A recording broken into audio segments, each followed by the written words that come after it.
welcome to the Pig and a Pickle Krueg Show after Warrior basketball. Larry Krueger, Frank Red, Dan Coach Emilio, Cyrus Sotsis will be joining us after his Locked On extravaganza comes to a close. The Warriors, big win tonight in Dallas. Every game is big at this point for Golden State.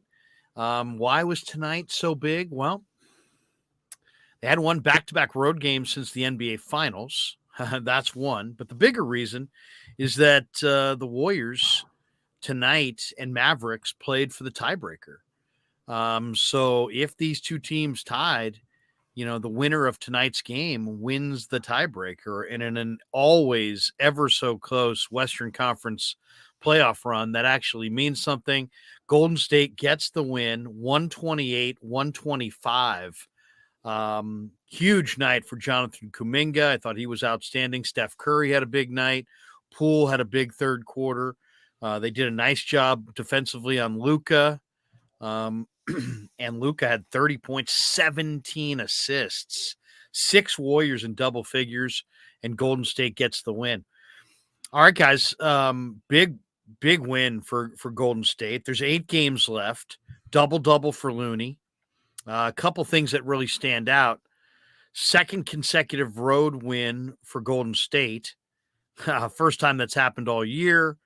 And 66 points in the paint for Golden State. Nice win against Dallas. Somehow, some way, you knew they were going to have to try to squeeze out some victories on the road when you saw the way the season finished up. And sure enough, the Texas two-step goes to the Warriors. Yes, in Houston the other night, and now tonight against a better Mavericks team. And what can you say? Nice win for Golden State for sure. And, we also had kind of an oddity in this game where Dallas late in the third quarter kind of blew an inbounds pass defense. I don't know what they thought was going on. Poole inbounded it to Looney for a bucket. That was the difference in the game. Almost. 3-point difference in the game, and that was a bucket right there. Very bizarre moment. Guys, what was your primary takeaway tonight? A good win for Golden State in the Lone Star State. Go ahead, Frank. Beautiful to watch. It actually took me back to the playoff game, the playoff series last year with the Warriors and the Mavericks in Western Conference Finals. I could see with my eyes that the guys are learning and being receptive to coaching. And that means a lot to me because, as I've said before, when I watch the Warriors or any team, I compartmentalize it and I look at it in 4-quarter segments. And when the Warriors were losing all these road games, they might play 1 or 2 quarters of pretty good defense, but it was not sustained. Tonight, the connectedness was there. The rotations were excellent, not on the first pass, the first and the second pass. Guys seemingly knew their roles. Steph Curry didn't have to do as much. He could facilitate the offense. And I'm going to mention him at the top because sometimes I get on him because I see what's going on. With the exception of the third quarter late when Jordan Poole almost gave it up, and I think that was more of a Kerr thing. He should have called timeout. Jordan Poole's played 2 really good games in a row. He had 6 assists tonight, 0 turnovers, 16 points. This is why we always say that the Warriors have a chance to win a championship because when they're good, their high is probably the highest in the Western Conference. And I think that was on display tonight along with Jonathan Kuminga, who, I don't want to use hyperbole, but, man, that dude's a freak. And he is coming fast. He really is. Danny, what'd you think? Yeah, I agree with Kuminga. He's the guy that I said, don't ever trade that guy. That guy, 20 years old, only getting better. Yeah. As he gets more and more confident, he's going to be like a Kawhi Leonard down low where he can just pivot and get his shot, whether it's a layup, whether it's, a fadeaway 8-footer, drive to the buckets, and as he improves on that 3-point shot more and more, this guy in 3 years is going to be scary. He's getting scarier by the game. He just is a athletic freak. He's got the quickest hop I believe, in the entire league. He just gets up like pogo stick. He's gone.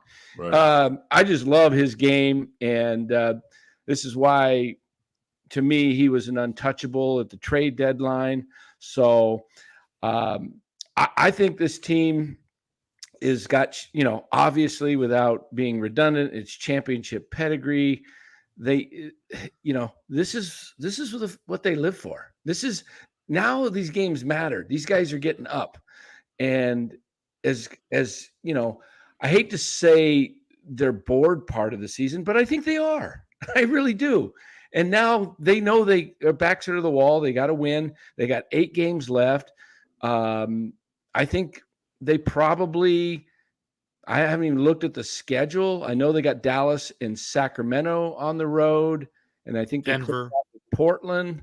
They got Philly Friday. They got a tough schedule. Portland, Sac, Denver on the road. The rest are at home. I think they figure a way to go 5-3, and they finish 4 games over 500. What would that put them at? 43-39. Probably gets you the 6th seed. Mm-hmm.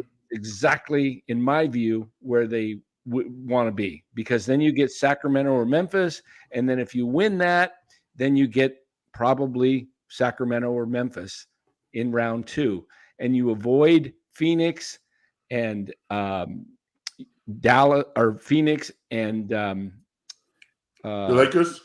No, who's the 4 seed right now? Phoenix, and who's the 5th? Clippers. You avoid the Clippers, and you avoid Phoenix, and you avoid Denver until the championship round. Maybe you want to get the Clippers now that George is out. I don't know. I don't know how bad that injury is and when he's going to be 2 back. to 3 weeks, they're saying. Yeah, maybe you want that 4-5 matchup right away in the first round, because the Clippers without Paul George don't have a chance. Well, I'll tell you, I thought tonight, Kuminga, first of all, when Kuminga fell in their lap, that was just the no-brainer of no-brainers that they were going to take him. I would have been mad if they hadn't taken him in the draft. He just literally, they got lucky. They got lucky, and there he was sitting right there. And then tonight, you look at the box and you're like, 30 points, 7 rebounds, 17 assists for Luka. But it was Kuminga's defense on Luka that I thought was huge in this game.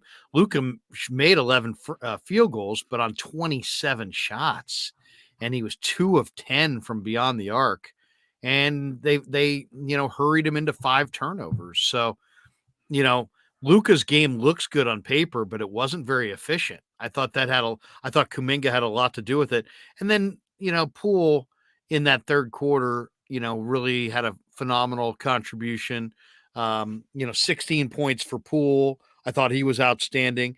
The Warriors are going to need games like this because they don't have just limitless firepower. And they got double figures tonight out of Poole, out of Curry, out of Kuminga, DiVincenzo, Looney, and Draymond. And that's what it's going to take. To me, if there's one area where they sometimes look like they're lacking, they don't look like they have as much firepower. I think of Golden State as the ultimate firepower team in this dynasty run, but this, addition of the Warriors doesn't have unbelievable firepower. And they need everybody to kind of go. And, they need all the pieces to work. And that means Kuminga and Poole off the bench have to do something, or somebody else has to. Tonight, look at their bench. 16 for Poole, 9 for Lamb, 9 for Jermichael Green, 22 for Kuminga. That's pretty good. That's pretty good offense right there from your bench.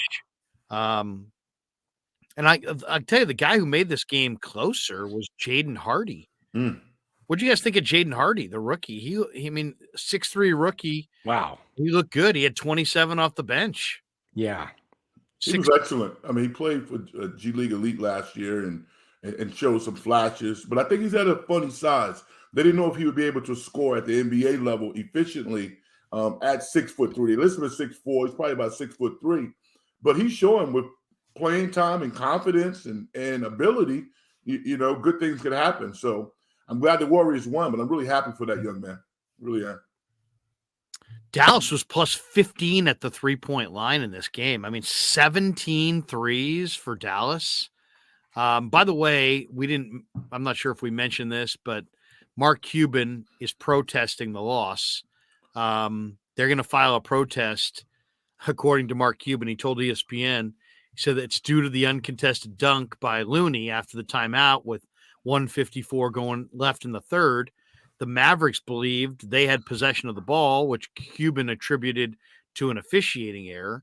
Cuban tweeted his account of the incident, saying the refs had initially said it was the Mavs' ball and that Dallas then called a timeout. During the timeout, the official changed the call, never told us, he said in his tweet. Then when they saw us line up as if it was our ball, he just gave the ball to the Warriors. Never said a word to us. They got an easy basket. Crazy that it would matter in a 2-point game. He went on to call it the worst officiating non-call mistake possibly in the history of the NBA. All they had to do was tell us, and they didn't.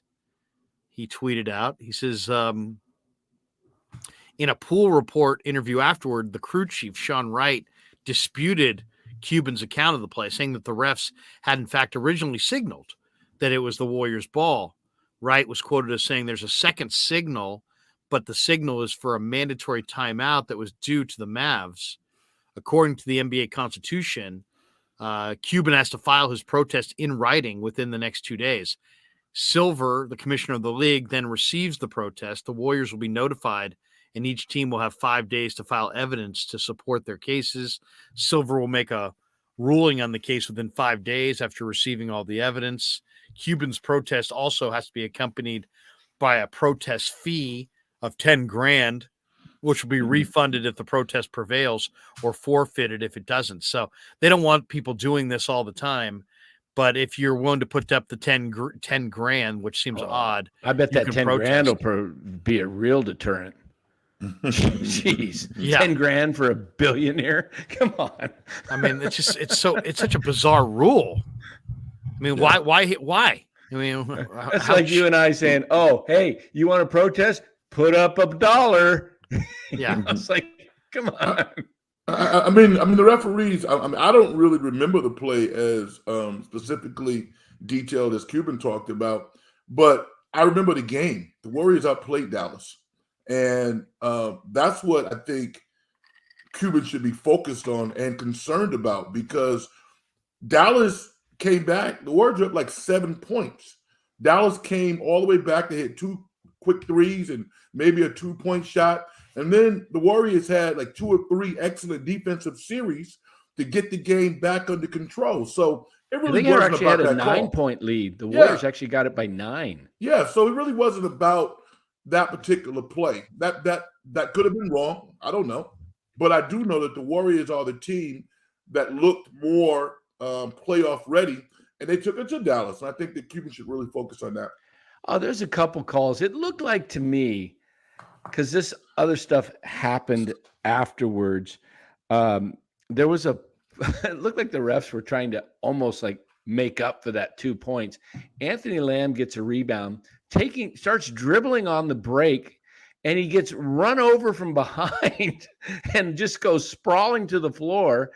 And Dallas gets it and ends up with, after 2 or 3 missed attempts, they kept getting the rebound. They got a 3-point play on it. It was a foul. They missed it. There's another play. Jordan Poole, they called him for a bogus defensive 3-second rule. And he actually, the ref on TV, you can hear the whistle blow after he even steps out. And he wasn't even in the key for 3 seconds. He kept stepping in and he stepped out. That was an automatic free throw. That was 1 point. So technically, you can do this all night long in any NBA game or any basketball game. You can't just pick a play. And I understand where they're saying it was a timeout and it was good. But like Larry made a great point. If Dallas thought it was their ball, why were they not on underneath the hoop? They're back on defense at the wrong hoop. Yeah. I mean, the Warriors take it out and just lay it right. Looney just dunked it, right? What is the best case scenario for Dallas to take the victory away from the Warriors? That's not going to happen. No. Has it? Well, I was going to ask, has it ever happened? I don't think so. I don't remember ever a game being reversed. No. The entire time I've been watching the league, I don't remember ever seeing that. And they had to make that 3-pointer with the last shot of the game to bring it to within 2. It's like, just to make it, if he misses it, they're not protesting anyway. But now it's a 2-point game, and so he's going to I don't see it. I just like. Could you imagine if the commissioner changed the outcome of the game? No. I mean, it would That'd just be be the crazy. most ridiculous thing ever. Brian 95.7 Brian says, "Yo, tonight was Jonathan Kuminga's best game as a professional. The most impressive aspect of his game tonight was he did his work within the system, didn't try to go one-on-one, and he made winning plays." Yeah, I mean, Kuminga's got a really, really, nice skill. He doesn't have great handle, but he can pound the dribble a couple times and go to the hole with incredible speed and power, and it seems somewhat unstoppable. He's just getting better and more comfortable, and just, he kind of commented on it in the post game. It's not easy to go out there and play around these superstar players and, it's and blend in. I mean, it's just not, it may look easy and you may say, oh, well, you got Steph and Clay and Poole and all these guys.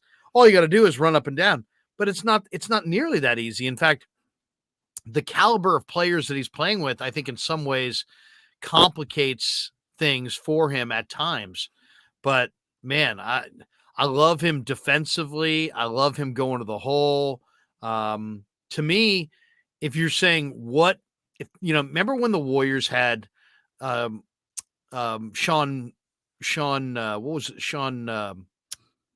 Livingston. Right. And when they needed a bucket, they would go to Livingston on the low block. Even in some of their best teams, they would still go to Livingston when they had to have a bucket. Why? Because he had a really polished low post turnaround game, and he could knock down that shot and shoot over you pretty much at will. And when they needed a good look, a high percentage look, man, they would go to Livingston for the turnaround on the baseline. In some ways, Kuminga's so raw, but in some ways, one of their better go-to, if they're looking for a go-to bucket, it's if they can get Kuminga on a one-on-one situation going to the hole, it's pretty freaking unstoppable, man. He's got such length and he's got such strong hands and such good footwork right now with the drop step, where how do you stop it? How do you stop him when he's going full bore with room to the bucket, and then he can pivot off he can jump stop, pivot off his pivot foot there, and just keep kind of looking for that bunny, and he's so good at finding it. It's almost impossible to stop. It's impossible to stop him from getting to his spot. And now he's got an array of ways to get that shot off. It's become one of the more dependable things Golden State can do in the half court. Yeah, you know what? He gives off the same nervous, oh no sensation when he elevates to the rim that Steph Curry gives off when he's wide open from the outside. It's like, oh no. When Kuminga elevates, I don't care who you are. Nobody's going to stop him. And that's something that the Warriors didn't have before. And it's kind of like a new toy now because, as Brian said, he's actually doing it within the system. He's not going rogue. He doesn't seem like he's like playing 1-on-4. He's playing a pivotal role within the Warriors offense, and especially their defense. He looks a lot like Andrew Wiggins playing defense on the Dallas Mavericks last year, playing against Luka. So, yeah, man. I mean, this guy is somebody who's on everybody's radar, and we're watching him every night. He's getting better, and need I say, his stellar play will probably quiet the noise a little bit about Wiggins because, he's becoming more and more efficient and blending into what this championship caliber team is going to look like as they get to the playoffs. Yeah, that's a great point, Frank. Mark Graves, our buddy, says there wasn't one Dallas player near the ref with the ball. They fell asleep. I mean, seriously, how do you argue that when you're not there? We thought it was our ball. Where was the inbound guy? Where was the guy he was inbounding to? I mean, what were you waiting for? A written invitation? Ed Farnsworth says NBA is not doing crap about Cuban's protest. One play cannot be said to change the outcome. Butterfly effect, too many other outcomes from changing a singular play. I kind of agree with that. Shaq Sham Tamang says, anybody watch the Draymond Green recent podcast take on the Wiggins situation? Did you guys see Draymond basically scold everybody on the Wiggins situation? I saw the clip. Yeah, I saw it. What'd you think of it, Frank? Yeah. I thought it was a teammate standing up for a teammate. But to me, I mean, a little over the top in the sense that all different types of people are at their computers getting their media thing on, and to think that you can, project kind of like a cloud of morality over the world, I think is a little far-fetched. I don't have a problem with him saying it. I think he supports his teammate. But we can't, or it's not realistic to expect everybody to live on the same moral fabric that he apparently lives on. I wouldn't spread a rumor, but am I surprised that people will be out there saying various things? I'm not. It seems like he was trying to scold everybody. I'm like, come on, man.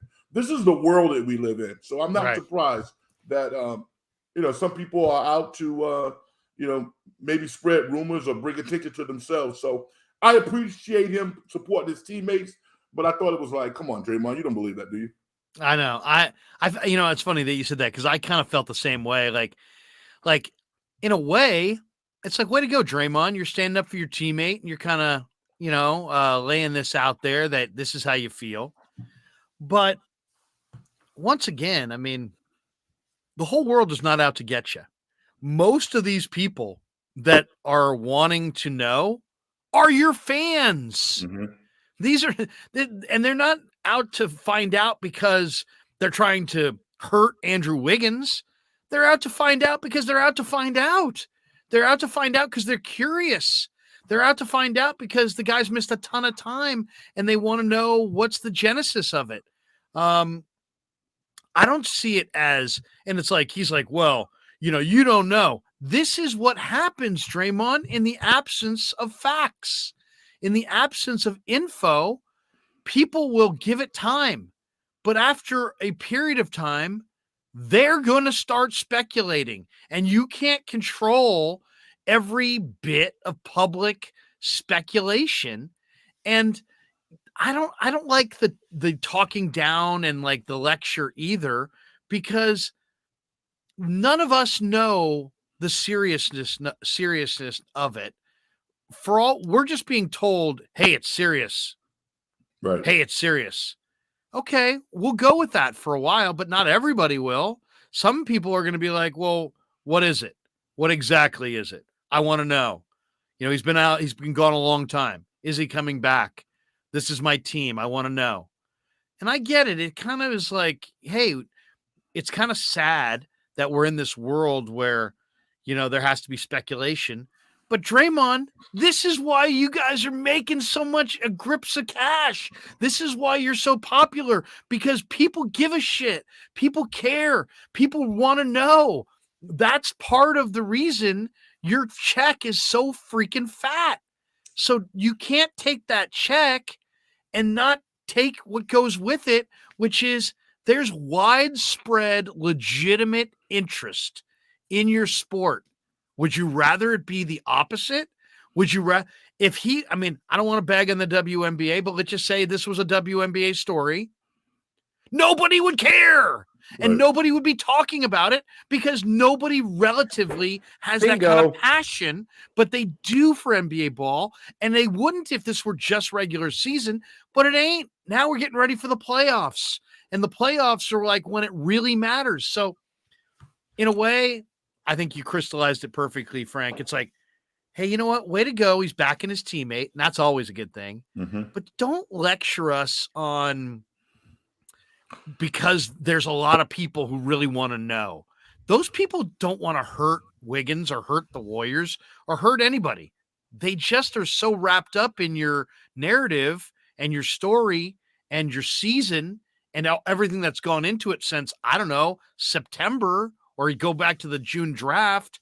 They're wrapped up in it. They're fans.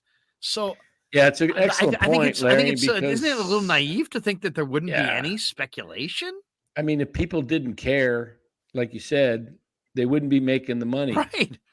So, I mean, it kind of goes, you got to have a little give and take. I mean, there is a fine line there, but you can't just say, hey, how dare you even want to know? You know, it's like, And don't people- assume that we want to know because we somehow hate Wiggins or want to see bad things happen.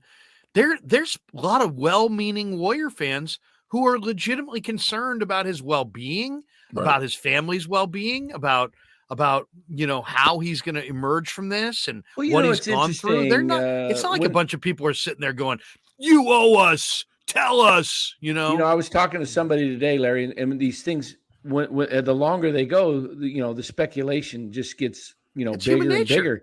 I mean, somebody said, "Oh, the lady think he's like, oh, maybe he's got to be in rehab or something, or this is like what's going on, and so you can't stop people from speculating, but he also has a right to his privacy if that's what he wants. So but you can't tell people don't try and Don't speculate. care. Stop me- caring so much. Let me say this. You know what? I'm a rapper, right? I'm a low-level rapper. Not many people around the nation necessarily know what I do, and that's all good because music is really about more of a machine than it is the talent. All right. But once you become a quote known rapper, you hear it time and time again. Your life is not your life anymore. I mean, it really isn't. And yeah, you deserve privacy to a certain extent, but that doesn't stop people from delving into your life.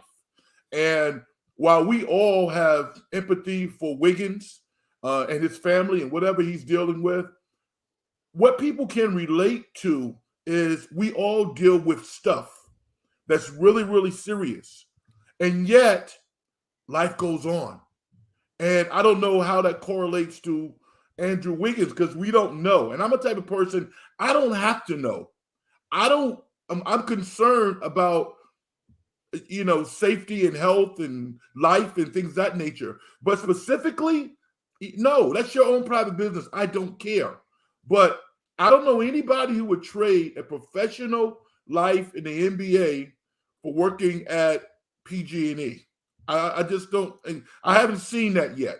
I know people who make millions of dollars for a living. I talk to them, and I don't think that they would trade it for having total anonymity. So I respect the fact that the Warriors are doing a great job bottling this thing up, but I'm not outraged by people speculating and guessing and stuff like that. That's not me, but I relate to the entire world, so I'm not surprised by it. Yeah. Yeah. I mean, if anything, it's like an indication that the league is healthy. It's an indication that people really do like it and are following it intently. And there's passion there. Ed Farnsworth says that Kuminga's Bernard King. I think it's Kawhi. I mean, he looks like a young Kawhi to me. Bernard King was such a great scorer. I don't know that you could say Kuminga's ever going to be that level of a scorer. I could see the one thing I do like about the comparison between Kuminga and Bernard King is Kuminga does kind of shoot it up high like that. Oh yeah, Bernard did shoot it. yeah. He was shooting it up here. And But Bernard King, what do you think of Bernard King was King? one of my favorite players, Oh. watching him with the Warriors, and then Tennessee with Ernie Grunfeld, and that was the day. Speaking of Tennessee, they got a shot to make it to the Final Four in their bracket. Yeah.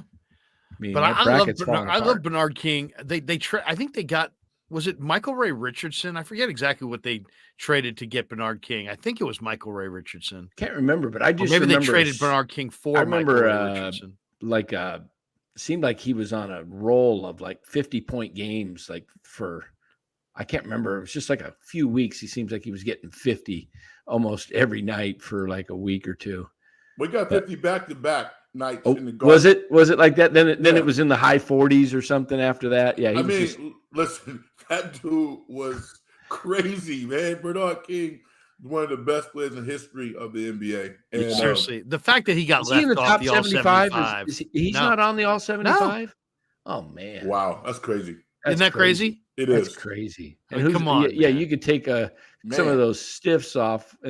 I say stiffs. In their day, they probably weren't stiffs, but they would be stiffs today. I mean, the only rationale that you could use is when he got hurt. He got hurt numerous times, but when he got hurt the last time before he went to the Washington Bullets at the time, and then averaged even over 20 once he became healthy again. Had he not gotten hurt, I think he probably would have been on the team because, again, for a decade, this guy was one of the best players in the NBA. He was the only reason to go watch the Knicks. Yeah. It was incredible. I remember him on Christmas having a big day. Sid hey, Larry, Day. what are you? I see you, the cactus up there. You still down here? We should get together later tonight. No, I'm leaving this up the entire month of March to honor my New York style Italian sausage. I like that trip. orange cactus. That looks good. It's a good looking cactus. Yeah. Sid Day says Wiggs, GP2, Kuminga. If we had a great big man, let's go Warriors. What do you guys think as far as Wiggins is obviously in his prime? He's a great defender. That's why they call him two-way Wiggs. Peyton hasn't played. Maybe the NBA's best defender. Definitely on the short list. How good a defense can this Warrior team play in the playoffs? If indeed Wiggins is back, GP2's back, and Kuminga is playing a significant role. I just think I see three long-armed, dominant perimeter defenders who, if you play them together, I mean, once again, if you start putting guys out there on the floor together that all are big-time defenders, and, there's only 5 guys on the floor at a time. You got Wiggins, GP2, and Kuminga out there. Me and you could be the other guys, and they'd be pretty good defensively. How good can Golden State dial up the defensive intensity, come April, May? Oh, because to me, that's a big part of their equation to win. If you get healthy GP2 back, and if you do get Wiggins back, I still kind of think he may come back just because Bob Myers kind of alluded to the fact that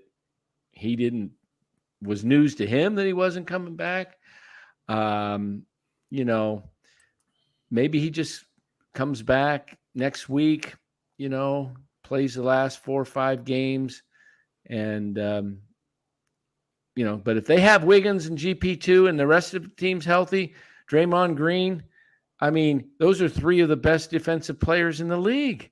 I mean, all 3 of those guys should make, if they played a full season, would make one of the all defensive teams, first, second, or third team. So, and Clay's starting to come back a little bit. Like he used to, Clay was a lockdown defender prior to the injuries. He's not back completely, but he's as good of a defender as most guys are without the injuries. So, and I think Steph doesn't get enough credit for his on-ball defense. And DiVincenzo. So they've got, some real defensive hawks out there. And like you say, Larry, with length, that's the thing that, you remember when they played OKC a few years ago and they had to come back from 3-1 and the year they won 73, OKC was killing them because of their length. The Warriors were so messed up because all those guys on defense had length. They had Ibaka and Durant and there's a few other guys, but I mean, Steven Adams, they were just clogging the passing lanes. So I think when the Warriors do that and it becomes, a slower game in the playoffs, they let more physicality happen. I think the Warriors will be a tough team to beat if they're fully healthy. Here's where they become lethal. There's a 24-second shot clock in the NBA. And the less time you have to run your offense, the harder it is for you to get a great shot. And you saw it tonight. Most teams don't extend their defense because they don't have long wing players who can play that style of defense. If all these guys are healthy, Steve Kerr has these puzzle pieces that he can utilize strategically in ways that can stop the opposition. You saw it with Kuminga tonight. We saw Wiggins do it last year. GP can do it. So just by that result, they become a much better defensive team on the road where they're able to win games like they won tonight. Offensively, this team plays better at home. So don't think that the Western Conference isn't taking note of what's happening, because they are, because the team is starting to round into shape. They got a tough game on Friday, but their defensive versatility was on display tonight. It's only going to get better with Wiggins and potentially GP2 coming back. Yeah, and there's a possibility if Wiggins comes back, maybe he comes off the bench and Kuminga takes that starting role, because Kuminga is becoming, I mean, I love his aggressiveness. He picks guys up at half court and he just is all over them. It might be, John and Danny, it's a hell of a, I know it's just kind of a side point, but I think it's a hell of a point. They might be better in the playoffs with Kuminga starting and Wiggins coming off the bench.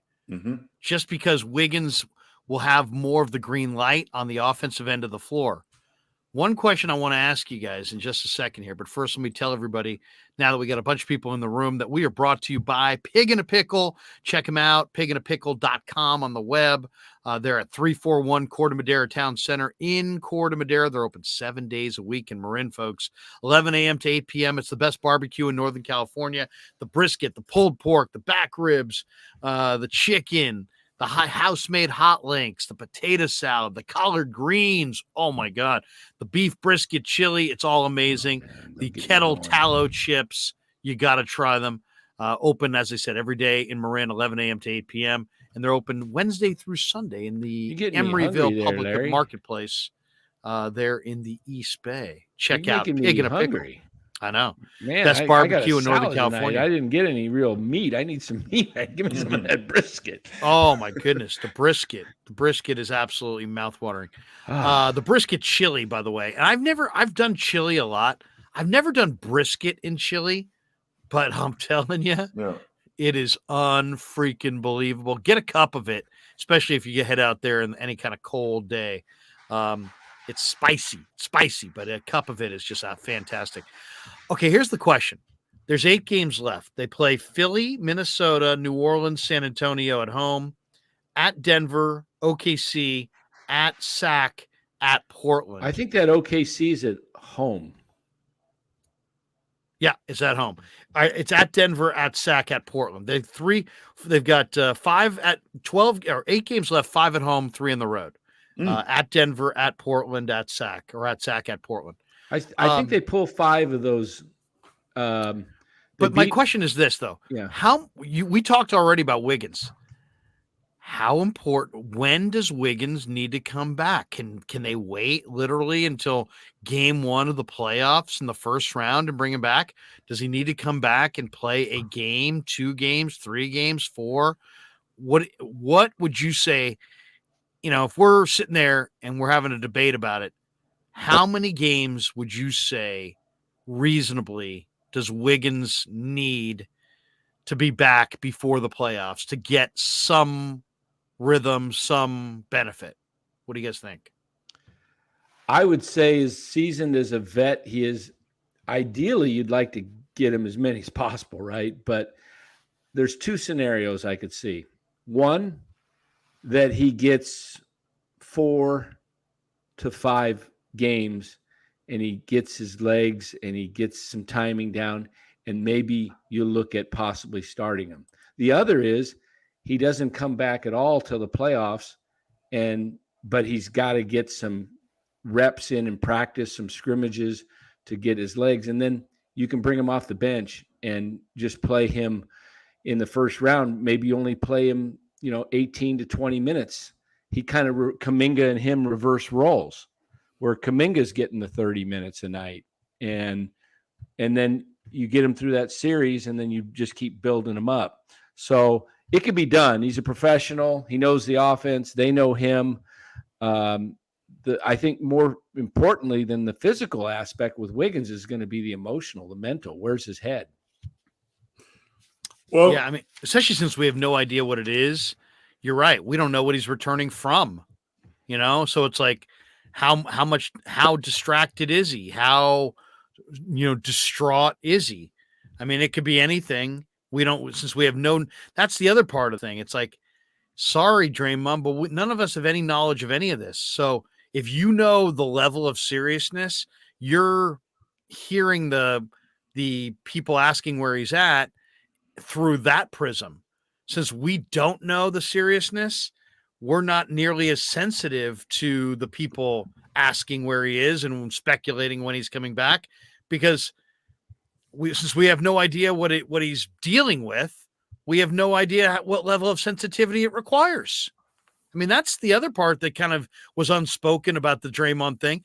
It's easy for you to sit there, Draymond, and I love Draymond. There's no basketball player I have more respect for almost in my lifetime. I think he's a phenomenal player, and I always have. But don't lecture us when potentially, and we don't know, and then what it's doing to him and what impact it's had on him. For all we know, he's got turf toe. We don't know, right? So, I don't know. That's the other part of this. That's kind of like Draymond's like, well, it could be what they're speculating. Well, we don't know. So we're blind, and you've got all the clarity and perspective of knowledge. I mean, it's hard to come down on people when you have more knowledge about a situation than them. And all they're really demonstrating to you is that they're super into you and your team and your story and your season and where it all goes from here. And if anything, I think it should play like to all the players, Draymond, Wiggins, as like a compliment that people care, as a compliment that people are so wrapped up. It's a testament to the popularity of the sport and this individual team. You know what? I don't doubt Draymond's sincerity, and I'm like you, Larry. I'm a big Draymond guy, but the reason why Draymond is so revered by media types is because he's pretty good at this stuff. And every time that he says anything out of his mouth, there's a little showmanship out of it. So he's spinning the wheel, building his narrative and doing his thing to bring attention to his show. I mean, he can't step away from that. So, I mean, his sincerity can be there. His loyalty to his teammate can be there. And at the same time, this is the Draymond Green show. So let me rile people up, because I know that they're going to have an alternative opinion than the one that I am espousing. So I'm with you. With regards to, I forgot my point. It's all right. No, I've been there before. No, I think it was basically, we were talking about divvying up the minutes between various plays. Oh, I know what it was. How many games do I think? How many games does he need to shake off the rust? And I'm going to say this: the Warriors are so good at keeping stuff internally, minus the video. If there's speculation that he's going to come back, I wouldn't be surprised if there's somebody from the Warriors organization working him out wherever he is, running him, keeping him abreast, maintaining contact. I don't think it's simple as him picking the phone up and saying, "Hey, Steve, I'll be there on Tuesday." I don't think it's like that. I think that there is communication on a certain level, and probably within reason, maybe some basketball-related stuff. If he's coming back, if he's not coming back, then I don't think that's happening. But if that is a possibility, I think that there's probably some iteration of, well, this is what we're doing, this is what you should be working on, and then maybe we'll get him back the last 3 games in preparation for the playoffs. Brian 95.7 Brian says, regarding the Dallas protest, did you guys know there was a $10,000 protest fee? I wish I had $10K to throw around. Wow. Yeah, exactly. We mentioned that before. You can't protest unless you have 10 grand. We were going to protest. We just couldn't come up with the 10 G's. Digital Drew says, Larry, did that code work for the kiddo? Hope he digs it. Yes, Digital Drew. Thank you for the Mortal Kombat insider codes for the Xbox. My teenagers are walking around going, that Digital Drew's fucking cool. Nice. Like, all right. Enough singing his praises. You know, you get in there and vote for your dad against Grant Cohn. By the way, I lost to Grant Cohn. Did you really? I was trying to find the thing on there. How did I didn't even see. I saw the first two to vote, and I didn't see the third one pop up. I spent half a day just voting, but I couldn't get it to happen. No. And you have no idea. And maybe it's a good thing if you don't know the results. But how do you find out the results? Like, you know, I don't know that we're actually going to get results. I think we just have to trust in the process. It's kind of like the original NBA draft lottery with Ewing and Mullen. It's like, you know, we just have to the warm envelope. Yeah, the cold envelope. Patrick's a Nick, Mully's a Warrior, and you all just get used to it. Couple things I thought were really funny. I marked down as I got to throw your guys away. John Morant returned tonight. And Ja was out 8 games, and you know, whatever. All I'll say is he's back. But did you guys see that Dylan Brooks is just all over Kyrie Irving, just sucking up to Kyrie Irving? Did you see Dylan Brooks did a jersey exchange with Kyrie? Kyrie gives him his jersey. Dylan takes his jersey off, goes to hand it to Kyrie. Kyrie gives him the, I'm good. Right. Did you see that? I mean, is there anything more disrespectful than the one-way jersey exchange? Hey, yeah. Oh, dude, thanks, Kyrie. Thanks for your jersey. Here's my jersey. Hey, I'm good, man. I'm good, Dylan. You know, I don't need a Dylan Brooks jersey. I mean, take it and just throw it up into the stands, right? Give it to some guy in the locker room. Give it to the Uber driver. I don't know. Do something. That was classic Kyrie, though. That's so Kyrie. I mean, Kyrie. I mean, you know what though? It's Kyrie, and it's Kyrie's idol. R.I.P. Kobe. That was such a Kobe move too. You know, I don't care about your jersey. Yeah, it's like, come on, man. I don't want your jersey. I mean, let's be honest. You know, so it was engaging to me on this level. Kyrie was honest and he was very serious. I don't think he wanted to embarrass the guy, but it wasn't at the top of his list to get Dylan Brooks' jersey. No, it wasn't. You know, that was funny. Yeah, and then Brooks played it off, kind of like you do when you go to give somebody a high five and they leave you hanging. Right. It's like you can sit there and leave your hand in the air, or you can just kind of put it down and kind of hope nobody noticed. Right. He went to hand him the jersey, realized that he didn't want the jersey, and kind of just put the jersey down and just kept, he didn't make a big deal about it. I would have loved it if he had stuffed it right in his face. Here, take it. Take my jersey. No, bro. I'm good. I don't need it. I don't want it. Yeah. How do you think Memphis is going to do in the playoffs? They win tonight, by the way, 130-125 at home over the Rockets. Morant came back. He came off the bench. He had 17, 4, and 5 in 24 minutes. They got 37 out of Jaren Jackson. He's playing very well. How deep's Memphis going to go? They're dangerous. They can win a playoff series.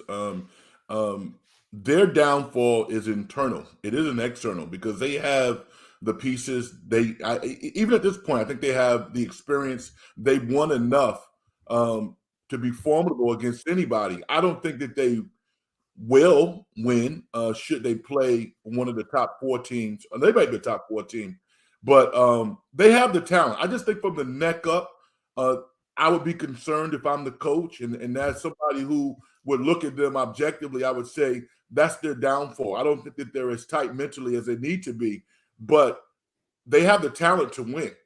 I mean, they're very talented. No doubt. No Cap says, anyway, Kyrie joins Memphis next season. Lakers just said they're out on Kyrie because they would have to gut all their role players. Lakers, by the way, right now beating the Suns at Staples or wherever they're Yeah. crypto, whatever you want to call it, 82-73 Lakers. 82-73 now. Okay. This is pretty good from 95.7 Brian. Kyrie only swaps jerseys from players who are dynasties.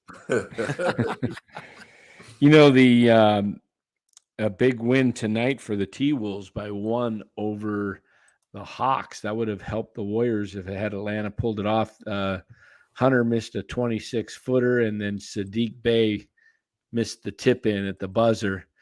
That would have been, they're like right behind the Warriors, literally. Okay, let's talk about that for a second. Why is Hunter taking a deep three in a 1-point game? They probably were bottled up, and it was probably a forced shot. Had to take it with probably like 2 seconds left on the clock is my guess. No, that wasn't like that. From what I understand, before we came on air, I think that's going to be Quinn Snyder and Trey Young's and everybody else's first question after the game. What are you doing? Was it a set play for him, or was he? I don't know if it was a set play, but that certainly was not the shot that they wanted. Yeah, no. I mean, that's not the shot that they wanted. And you're Trey Young. First of all, you got two guys that needed to shoot that ball: Trey Young or Bogdan. Right. I'm looking here at the one of those two guys that got to shoot that, or Sadiq Bey. Yes, maybe. Trey Young entered the game for Clint Capella with 3.1 seconds. Bogdanovich entered the game. So they must have been doing a defensive switch. You know, they got the ball back, probably had those guys out because they're cones as well, Bogdanovich and Young. So they brought them in. Karl Anthony Towns first came back. And then with 1 second left, DeAndre Hunter missed a three. So there was only 3 seconds to run the play. They probably overplayed Young, is my guess, on the inbounds pass. They probably just says Trey Young's not going to beat us. Here's the other thing. We mentioned Paul George out 2 to 3 weeks with the knee. Zion is not going to play any more regular season games, this year. So he's out at least until the playoffs. If they make it. New Orleans even makes the playoffs. I mean, the New Orleans is right now 35-37. They're in a 3-way tie with the Jazz and the Lakers for the 10th seed. I'm telling you, I cannot remember an NBA season where there was like a pennant race. That's really what we got here. We've got the equivalent of a baseball pennant race. It's like a nightly deal. Check your standings. I mean, there's literally 3.5 games between the 4 seed and the 11s and the 12 seed. Yeah, and the Suns, if they win tonight, which they're down, they're in good shape because they're at 33 losses. Everybody else has got 35 or more behind them. So it's that loss column you look at when you get down to the end of the season. But if they lose tonight, they'll be 38-34. And the Clippers are 38-35, Warriors 38-36. The Warriors were in good shape about a week ago because they were, down at weren't they 34-30 at one point? Didn't they get 4 games over 33-30, 34-30? They were 3 games above 500. Yeah, so they were 33-30, and then they went on this, lost all those games on the road, and that's what you look for is just because these loss column. I mean, look at this. Golden State is in the 6th spot with 36. Minnesota 37. OKC has 36. Dallas 37. Utah 37. The Lakers 37. And New Orleans 37. So from 5 to 12, you can either make the top 6, you could be in the play-in, or you could be out of it altogether. It's like crazy that many teams. There's 8 teams that are fighting basically, and 2 of them are going to get left out. Who do you think the 2? I said in the beginning of this year that when New Orleans was starting off really good, and Utah, I said Utah will fall off. I can't believe they've stayed in there. And OKC, I didn't think Utah and OKC had what it took to stay the course. So who do Gilgeous you think? Alexander just kept playing. Yeah. So what two teams don't make the play-in? I'm going to say Utah and the Pelicans. Mm-hmm. I think the Lakers, Mavericks, OKC, Minnesota. I think Minnesota's right the 7 right now. OKC is the 8. Dallas is the 9. Utah's the 10. Lakers are the 11. I think Lakers somehow get in. My thing is I think Jazz probably fall out, but I haven't looked at everybody's record or everybody's schedule, I should say, down the A lot stretch. of them play each other too. I just think the Lakers seem like the league. If I'm the league, I badly want the Lakers and LeBron and that market engaged, right? I want them in the playoffs somehow, some way. Yeah, you want the Warriors in there too. I mean, Yeah, well, you definitely want the Warriors in there, but I think between Utah and the Lakers, I think you want the Lakers. Yeah. Yeah, I think New Orleans and I think Utah are the teams that kind of fall back. Out. Yeah, especially when you consider Zion's not going to play in the regular season. So, I would think they're building for next year. I would tend to agree with you. Utah actually got beat tonight by Portland at home. Right. I was going to ask you guys about Portland. I mean, Portland's not going to the playoffs. Lillard is going to go another year of his prime with no chance at a title. How's that going to get? Is he going to be loyal to Portland his whole career and then just basically check out with no rings? Or do you think somehow he forces a trade and he winds up on a better team in the next year? I don't know. I mean, we've thrown out Poole as a potential trade, guy for Golden State.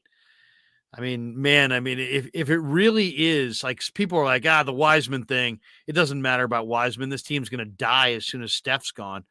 All right. Well, if you really, really feel that way and you don't really care about preserving any kind of competitiveness going forward, maybe a Poole for Lillard move, moves the needle for Joe. It definitely would put butts in the seats. It may give the Warriors, if Draymond came back, if Kerr came back, if they ran it back, they might be able to, be a little bit better or win a title next year if they had Lillard and Steph. I don't know. I mean, what's gonna become of Lillard and Portland? Is he just never gonna win there, or do you think he forces his way out of there? Oh, he'll never win there. I don't know if he forces his way out of there, but he's never going to win there. Not in this conference, not in Portland. They're disappointing because they got talent.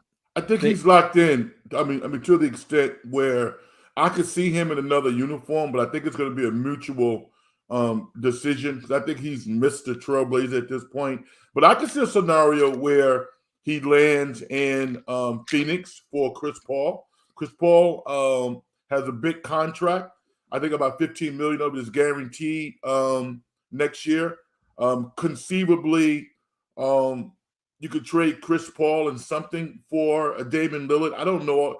I mean, Portland has a stock of really good players. I'm not quite sure what Phoenix has to offer, but Damian's only going to go to a good team. There's only a couple of teams he would go to. I doubt if he goes to the East Coast, but I could see him landing in Phoenix or possibly Los Angeles. Because he's not going to win in Portland. By the time that they become really, really good, he'll be too old. So I think that within the next year or two, possibly this offseason, something needs to happen. I could see Phoenix and Los Angeles being in the mix. Yeah, my proposal was, a couple months ago, I came up with this thought. I thought, why not Poole? Because Portland is got to rebuild. Why take on Chris Paul because he's too old? Get a young guy like Poole. That's what is Poole? 24, something like that. Very young, 20, might be even younger. Yeah, whose game I think will get better. He would be the guy, and you can give Poole, and I'm sure you'd have to do something else to match some salary, but maybe I don't know, maybe Baldwin, a couple ones, and Portland starts their rebuild. Might take 3 ones, maybe it takes 3 ones. Yeah, I mean, I just think that like Portland has to get something in return. I was throwing Chris Paul's name out. Maybe he goes to another team and they trade somehow a money and Ayton to Portland for Damon Lillard. I mean, Portland has to get something in return so they can get better. And Damon needs to go to a team where they have a chance to compete for a championship. He's not going to go to a small, tiny market. So, I mean, this is something to throw around. It has to be more than picks, I think, because he's not going to leave unless he has a chance to win a championship somewhere. Yeah. I agree with Danny. I think he's got to get out of there. I think he's really got to go. Brian Iglesias says, as mediocre as the Warriors season has been, if everything goes well these last 8 games, they could land the 4th seed in the West. If the Suns lose tonight to the Lakers, Dubs are only a half game out of the 4th seed. Right. Which is just a wild. I mean, think about it. They could be. I mean, what a emotional roller coaster. I mean, it's like bipolar Bob every single day watching the Warriors. They're a half game out of the 4th seed. They could miss the playoffs. They could be a 4. They may not make it. It's like every night. Hey, I got to give kudos though to the Kings, because early on when they were, it was like, there's no way they're going to fall back. They'll make the playoffs, probably a play-in, probably be a 7 or 8. They're going to be, 500. They're going to be 41, 42, 40, right in there. And these guys are have a shot at winning 50 games. And they got a lock on the 3rd seed. They looked like they had a shot at the 2nd seed. They still do, but they've fallen back the last couple games and lost 2 games in the standings to Memphis. But dang, I would say Mike Brown's got to be coach of the year, don't you? Well, I'll say this too. I mean, their core has been healthy all year. Mm-hmm. Keegan Murray, 68 games. Harrison Barnes, 72 games. Kevin Herter, 66 games. Sabonis had that thumb injury early on. Doesn't matter. He's played 70 games. Yeah. De'Aaron Fox, 65 games. To me, that's a huge part of it right there. Can you run the Warriors, what those guys have done? Yeah, I'll give you the Warriors. As far as how many games? The Warriors have played, Steph's played 47.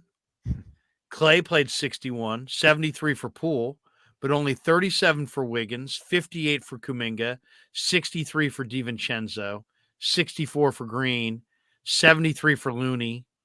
Lamb played 53. Jerome played 44, 53 for JaMychal Green, 56 for Moses Moody, 21 for Wiseman, 12 for Ryan Rollins, 8 for Iguodala, 26 for Baldwin. Let me throw something out to you guys, because their starters have played basically the whole season. Let me throw this out to you guys, because I don't know if it's necessarily accurate. It was just a theory I had early on in the season that they were playing, Lamb and Jerome, and Jerome still has like 6 games left on his 2-way, but they haven't played him. Do you think they gave all those guys those minutes so that Moody could, play a lot of big focus down the stretch, and they worked with Moody a lot during the season to get him where they really wanted him to get? Because Frank, you mentioned the other night, he looks different. He's in better position. Right. I just wonder if he had a kind of a slight fallback on last season, and then they had to coach him back up. I don't know, because I think that's the result with what we're seeing of their moves. But I would push back on the idea that was the kind of the original plan. I think that they just trusted those 2-way players more than they trusted Moody. Now they've run out of real estate with those guys. I don't even really know that they trust Moody more. I just think that they look down at the bench and there's not as many options. And now they have to go to him. I kind of think they're being forced to play Moody. And I think it's a good thing.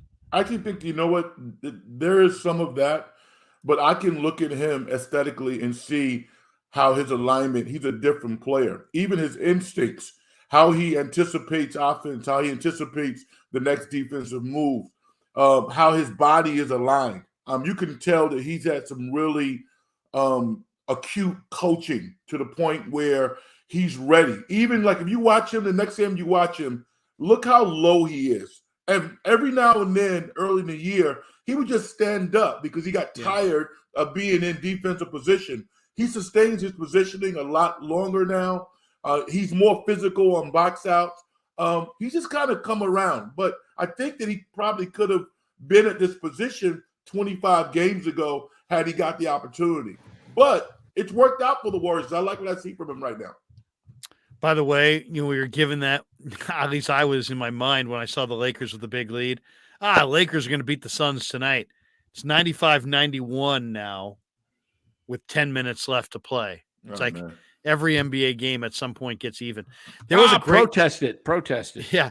There was a great little debate going on today that the more I started thinking about it, the more I thought, man, this is a great question. Some producer, I don't know if it was a Fox or ESPN or where it was, but some producer came up with this one, and it's a phenomenal question, one that we could probably debate for the next hour. The question was this: which NBA team is going to have the best 3 to 5 year run immediately going forward?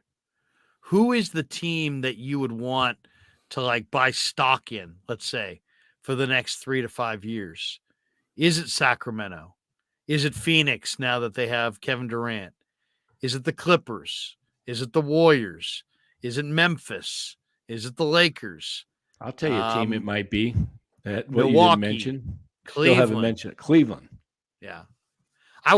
My vote would go to Cleveland just because I think Cleveland's got the nice core that's all there at the right time. But I don't know. I mean, I think the Lakers have done a lot of good things in the last. I'll tell you another team in the last couple months. I'll tell you another team to look out for going forward in OKC? 3 to 5. OKC. Wait till they get the big guy back next year. From Gonzaga. What is the goal? Championship? Chet Holmgren. That's right. I didn't think about that. What's the Once goal? Holmgren comes back. Is the goal to win the championship? How many going to win the next championships? Is that it? Well, who's the team to beat in the league in the next 3 to 5 years? Because I look at Milwaukee. I mean, Giannis is the best player to me. What is he, 27, 26, 28? They're going to be good. They're going to be real good. And if you talk about the next 3 to 5 years, you know what? You could argue that the Golden State Warriors, this was an aberration. This is kind of a funny year. In a weird way, they're starting to develop a couple of young pieces. They need to reshape the roster and get another big guy. But, hey, man, Brady has changed everything, all right? As long as Steph Curry is healthy, and even Draymond. People killed Draymond at the beginning of the year. Oh, he's washed up. We can't extend this guy. Have you seen him play? He's going to be first team all defensive team this year. He's played great. So, you know what? I wouldn't count the Warriors out. As good as these young teams are, they got to climb the mountain. The Warriors have been on the mountain already. Yeah, it's almost like the Warriors know where the treasure's buried, and everybody else wants the treasure, but only the Warriors really know where the map is. You know what I mean? That's the feeling I get when I watch Golden State. It's like they know how much energy has to be expended. They know exactly what they need to do.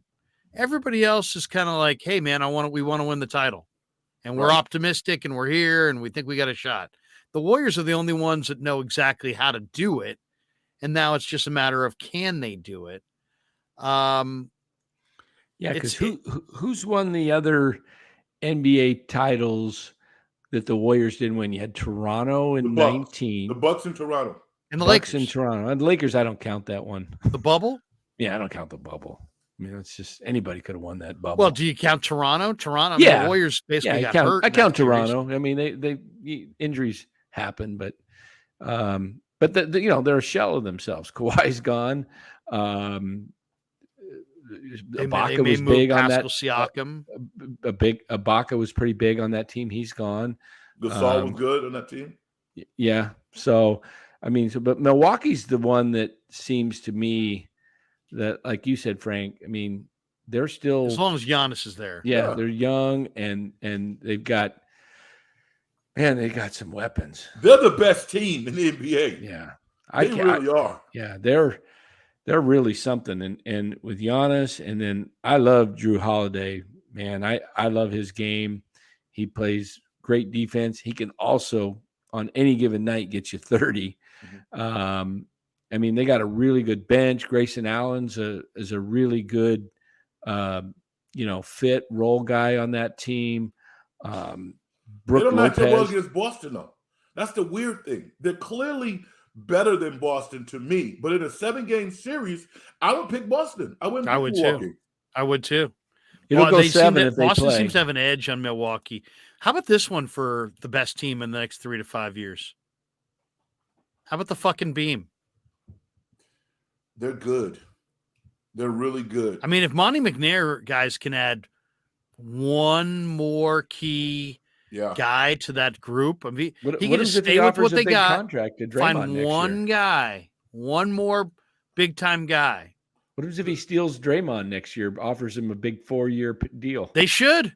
They absolutely should. Yeah. Because, I mean, they got to get a better player. With all due respect, he's had a phenomenal season. But to get to that next level, they got to get a better player than Harrison Barnes. They have to. And I think that's the position that they have to improve. And if Harrison comes off the bench at 6th man or moves on, whatever, salute him because he did great things for him this year. But they have to get a better player at that position. And if they do, then they elevate to probably the top tier in the Western Conference. Is Draymond? Do you guys look at Draymond as likely gone at the end of the year? I read an article the other day where they think he may sign a multi-year extension for $20 million a year. I think so. I think so. Someone said he might get a 4-year, $80 million extension.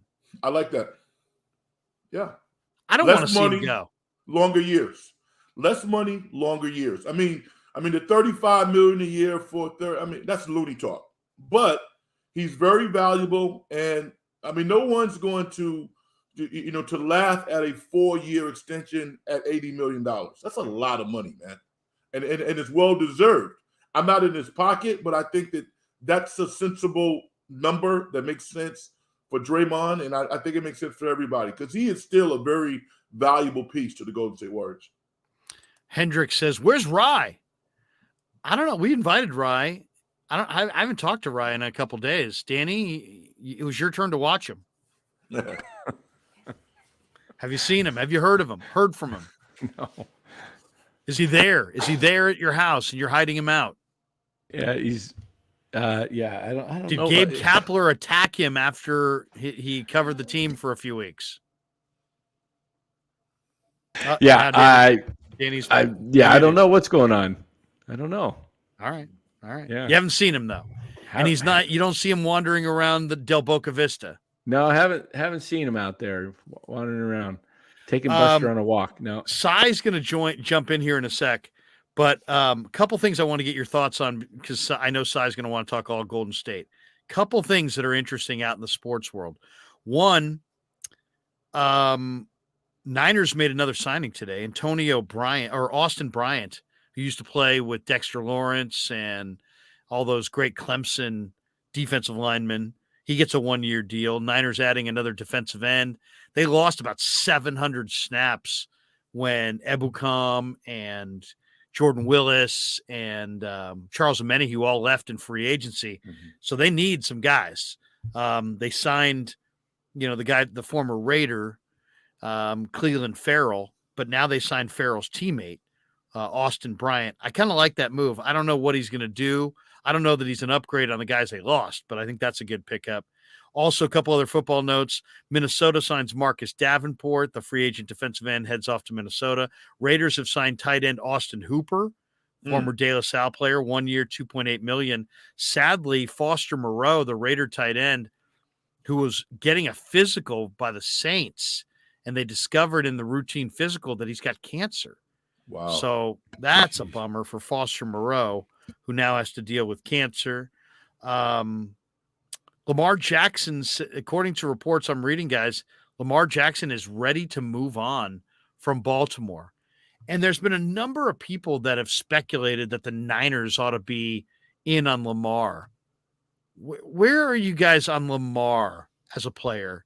He had an MVP year a couple of years ago, but he's had 2 down years. He's only 1-3 in the playoffs. Would you trade Trey Lance and more to acquire Lamar and basically sit Brock Purdy for Lamar and try to get it done with Lamar Jackson? Or has Lamar star kind of faded in your mind and, you don't look at him as a franchise quarterback? Where are you guys with, what do you think of Lamar Jackson? I think he's valuable enough to, command that type of attention from some top tier organizations. But one of the things that I really admire about, the 49ers way of doing things, this current management brass, is they have a very definitive way of how they want to orchestrate their football team. And I think that the quarterback is he's valuable, but he's more of an auxiliary piece within that offense. I don't think they want to pay their quarterback $30+ million a year. I just don't think they want to do that because of the control system that Shanahan is going to run, regardless of who plays quarterback. So I think Lamar is a great player. He would work for some teams, possibly the Raiders or somebody like that. But that's not really what the 49ers do. I don't think they want a quarterback making that kind of money. They don't have to. What do you think, Danny? I mean, would you move Trey Lance for Lamar? Are you interested in Lamar? Is Lamar hugely overrated? And is he ever going to kind of find the same level that he had just 2 years ago? Well, he would be missed a lot of games. He would be unbelievable in the 49ers offense. I can tell you that. But would I do it for if the salary cap hit was right over the next couple of years? I would highly consider it. If it was going to be 30 plus, no way, because now you're going to have to give up a lot of guys that, Bosa, you got Warner, you've got all these guys, Debo. I mean, you're going to have to just start moving guys. And that kind of defeats the purpose of having all those weapons. I mean, you can have a great quarterback, which you see some teams have had, and they don't have any weapons, or would you rather have all these weapons with a capable guy that maybe is not as explosive, but gets the job done? I think I'll take the weapons.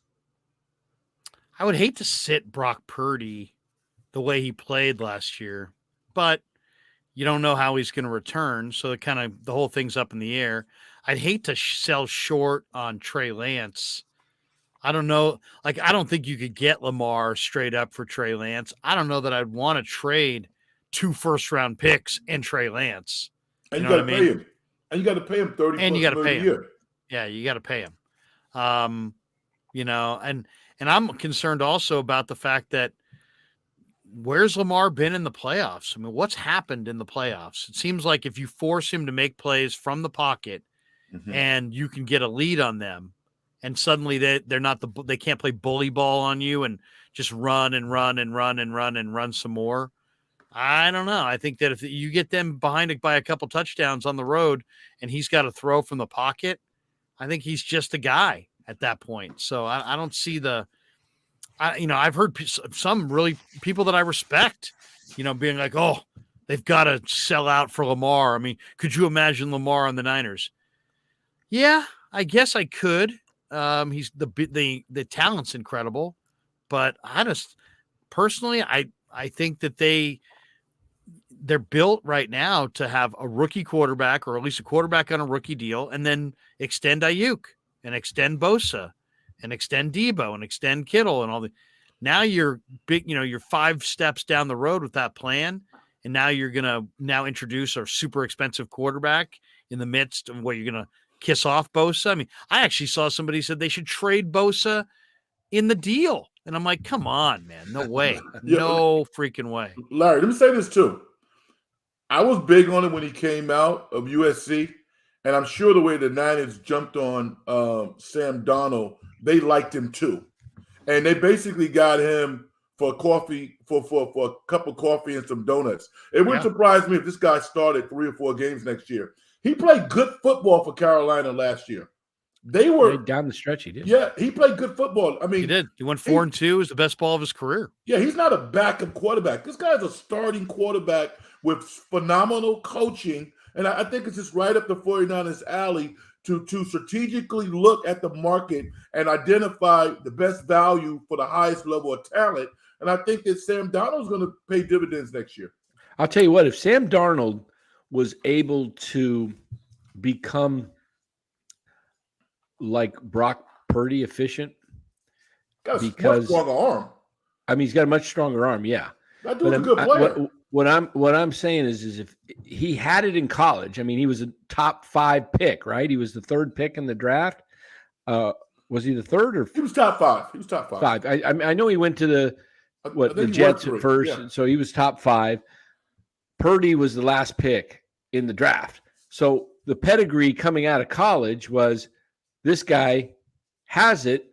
So if you could get that back at him, what they saw, and Shanahan would be the guy to do it, now you've got 2 guys plus Trey to make a really good trade. And who would be the most sought out commodity? I think teams might like Purdy because of his I mean, Lance has the highest ceiling, but Purdy's proven it, and some teams might want to. Oh my God. You're going to trade Brock Purdy? I'm saying if you could get something like after a year, let's say next year, and you could get a high one, top, who's coming out of the QB class a year from now?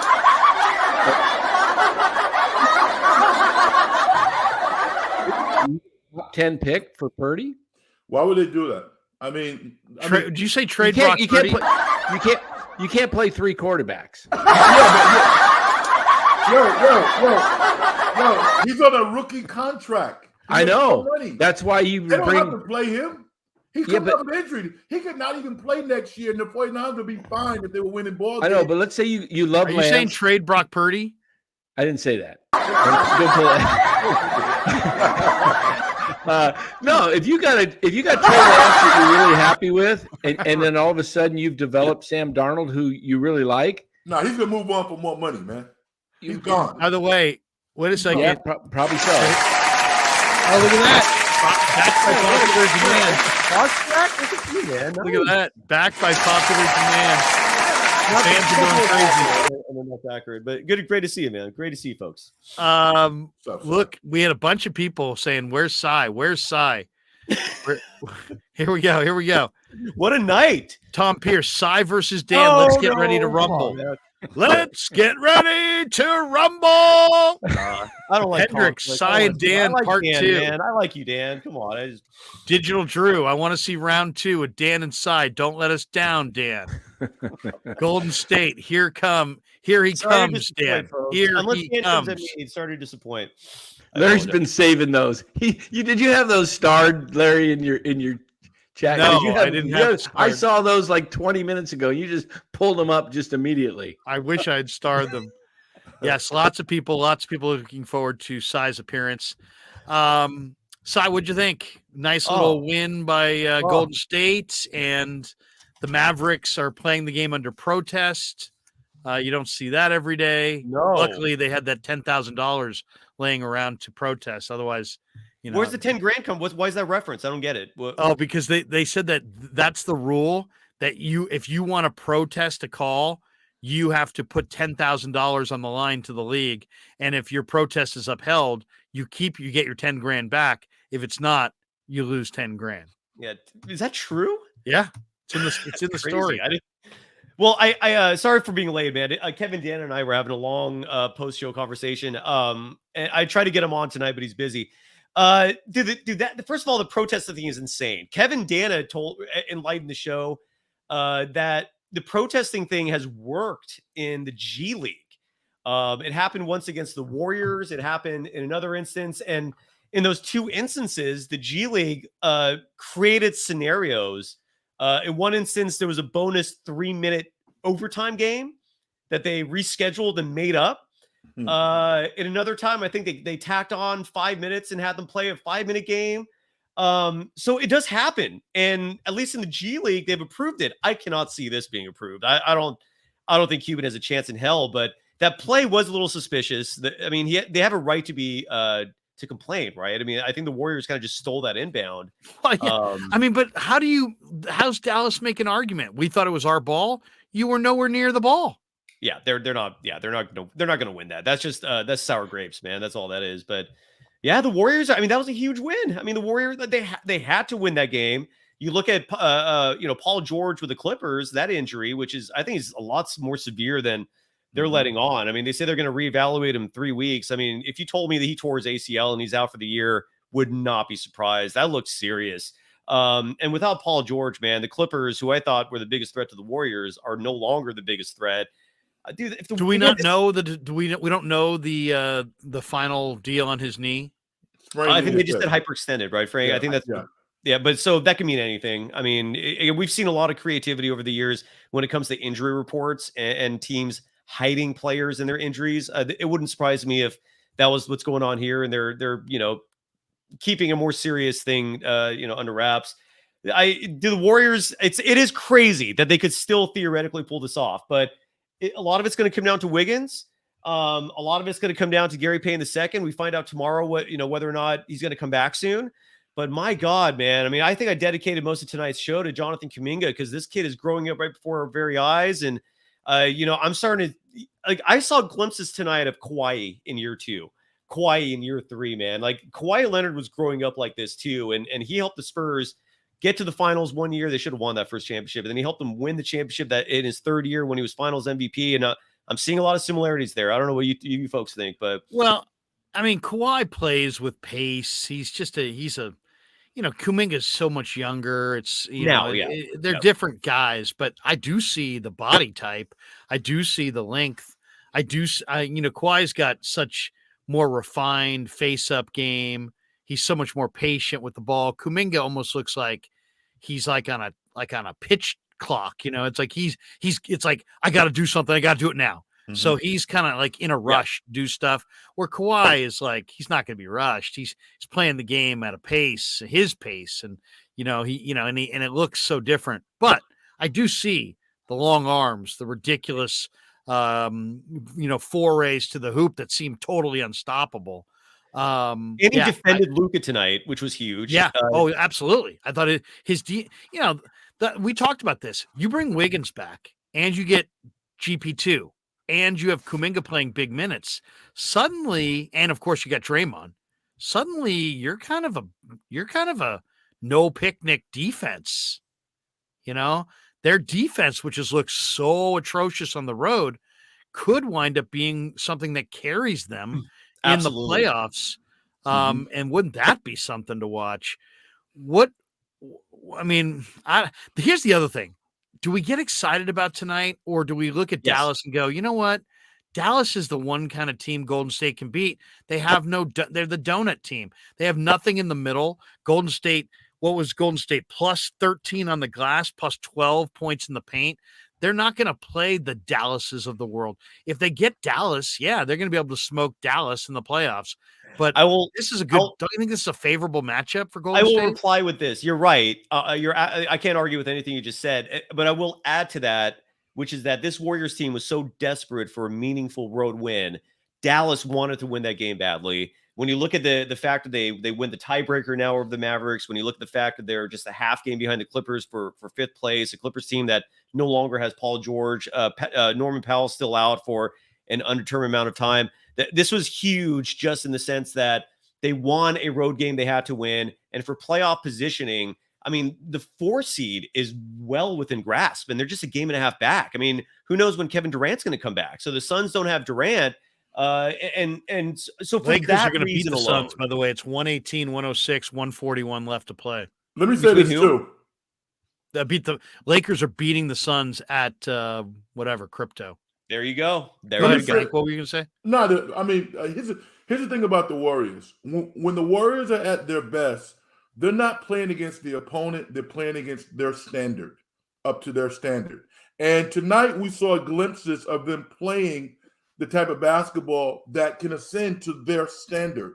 So, when I think of all the teams that they might have to play, they just look aesthetically different when they're playing Warrior basketball. It is a much more intelligent style of basketball that is not only defeating on the scoreboard, but it bewilders teams. And I saw that tonight. So things are looking good for the Warriors. And even when I said, I'm not surprised that Paul George got hurt, because injuries happen, particularly when you play best on best and the pressure starts to arise. So, and we talked about last year, Larry, you said it at the beginning of the show, and I totally agree with you. The Warriors were not the best team last year. They stole that championship because some things happened, and at the end of the year, they were playing the best, but they were not the best team. And I think with Paul George getting hurt this year, with their players coming back, they could ascend to the point where they are playing the best basketball at the most opportune time of the year and win another championship. It's a great point. The other point that I think, and I don't know what you guys think of this one, we've never really seen what I'm about to kind of bring up here, but it's intriguing as hell. Kuminga is blossoming for our eyes. Getting better and better and better. Mully had it in the post game. Last 4 games, Kuminga 57% on field goals, 45% from beyond the arc. We don't look at him as a guy they're going to feed or a guy they need to a key guy to get off. But you know what? Should Golden State kind of prioritize one of the kiddies in this playoff run to try to carry them through? 57% and 45% from 3 last 4 games. Man, if you could just keep Kuminga this locked in and this engaged and this regular, he could give this team a massive shot in the arm. What do you guys think? First of all, I finally found what other player Kuminga's shooting stroke is comparable to, and it's not another NBA legend. It's not another college legend. It is a high school legend named Jimmy Chidwood. They have almost the identical shooting stroke, but it's beautiful and the ball goes in. You know what? By the way, I was doing some research. Sorry to go a different track real quick from Kuminga, but I was looking up randomly if there's ever been successful NBA protests, and it's happened. As far as I can tell, there's been one protest that was accepted, that was granted, and that was in 2008. It wasn't that long ago. And so what they did is they replayed the final 51 seconds of a game before starting the next game when the two teams reconvened. Because the protest was because of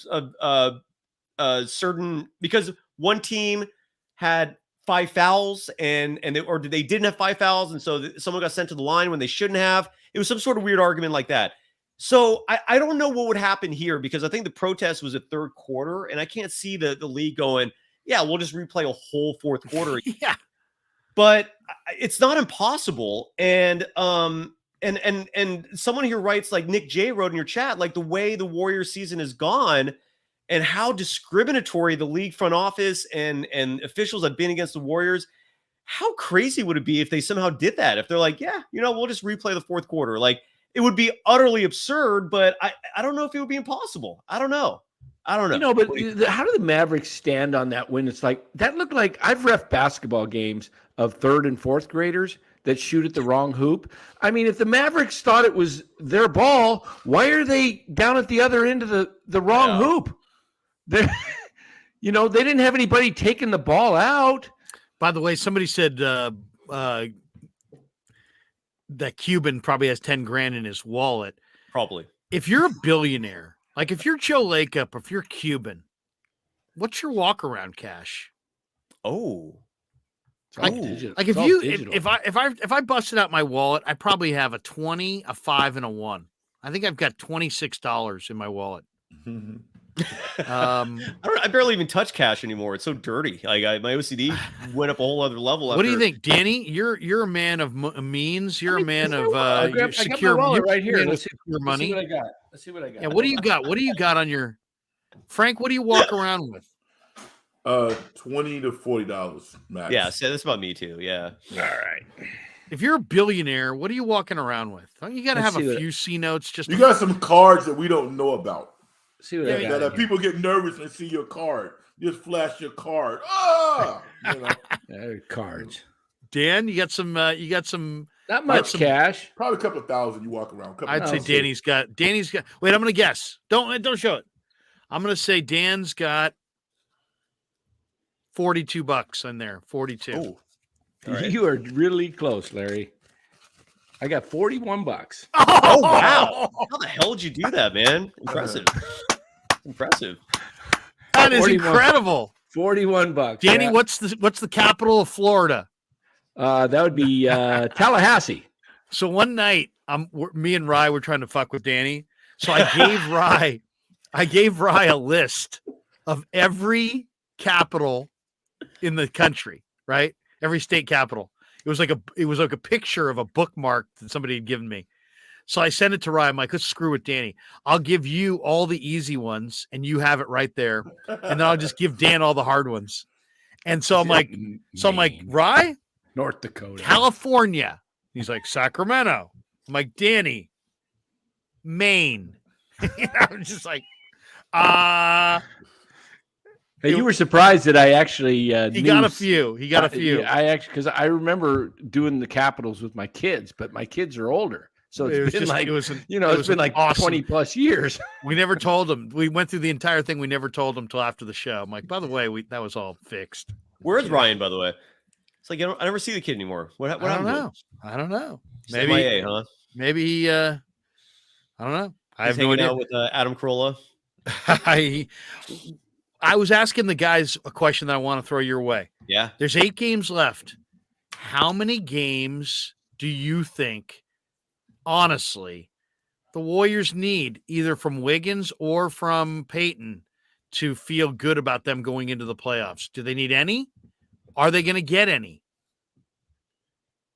Okay, those are two questions. So, will they get any? I'm still going to hold out optimism that Wiggins will come back. I really do. And here's a huge reason why. Besides, Wiggins loves basketball. We all know that, right? Wiggins was clearly not interested in getting a vaccine shot. The moment Stephen Curry came out publicly and was like, and he kind of made it very clear. Let's talk vax. I think let's get into the great vax. Great subject. Absolutely. We'll go on that after this.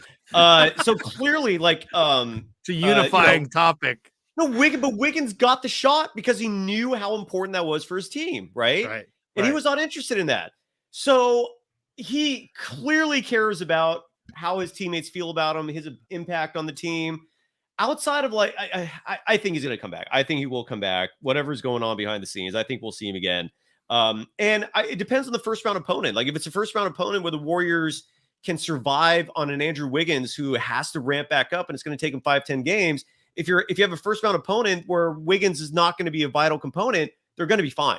That first round series should be all it will take, along with maybe a few regular season games, to get Wiggins in the fold in terms of conditioning and rhythm. I was actually suggesting, Cy, that they, if he does come back, maybe you bring him off the bench and start Kuminga. Wouldn't be the worst idea. Yeah. And again, they're look at you guys. You guys are like you guys ought to do a show together. I mean, you guys are just bingo. Excellent. Concur.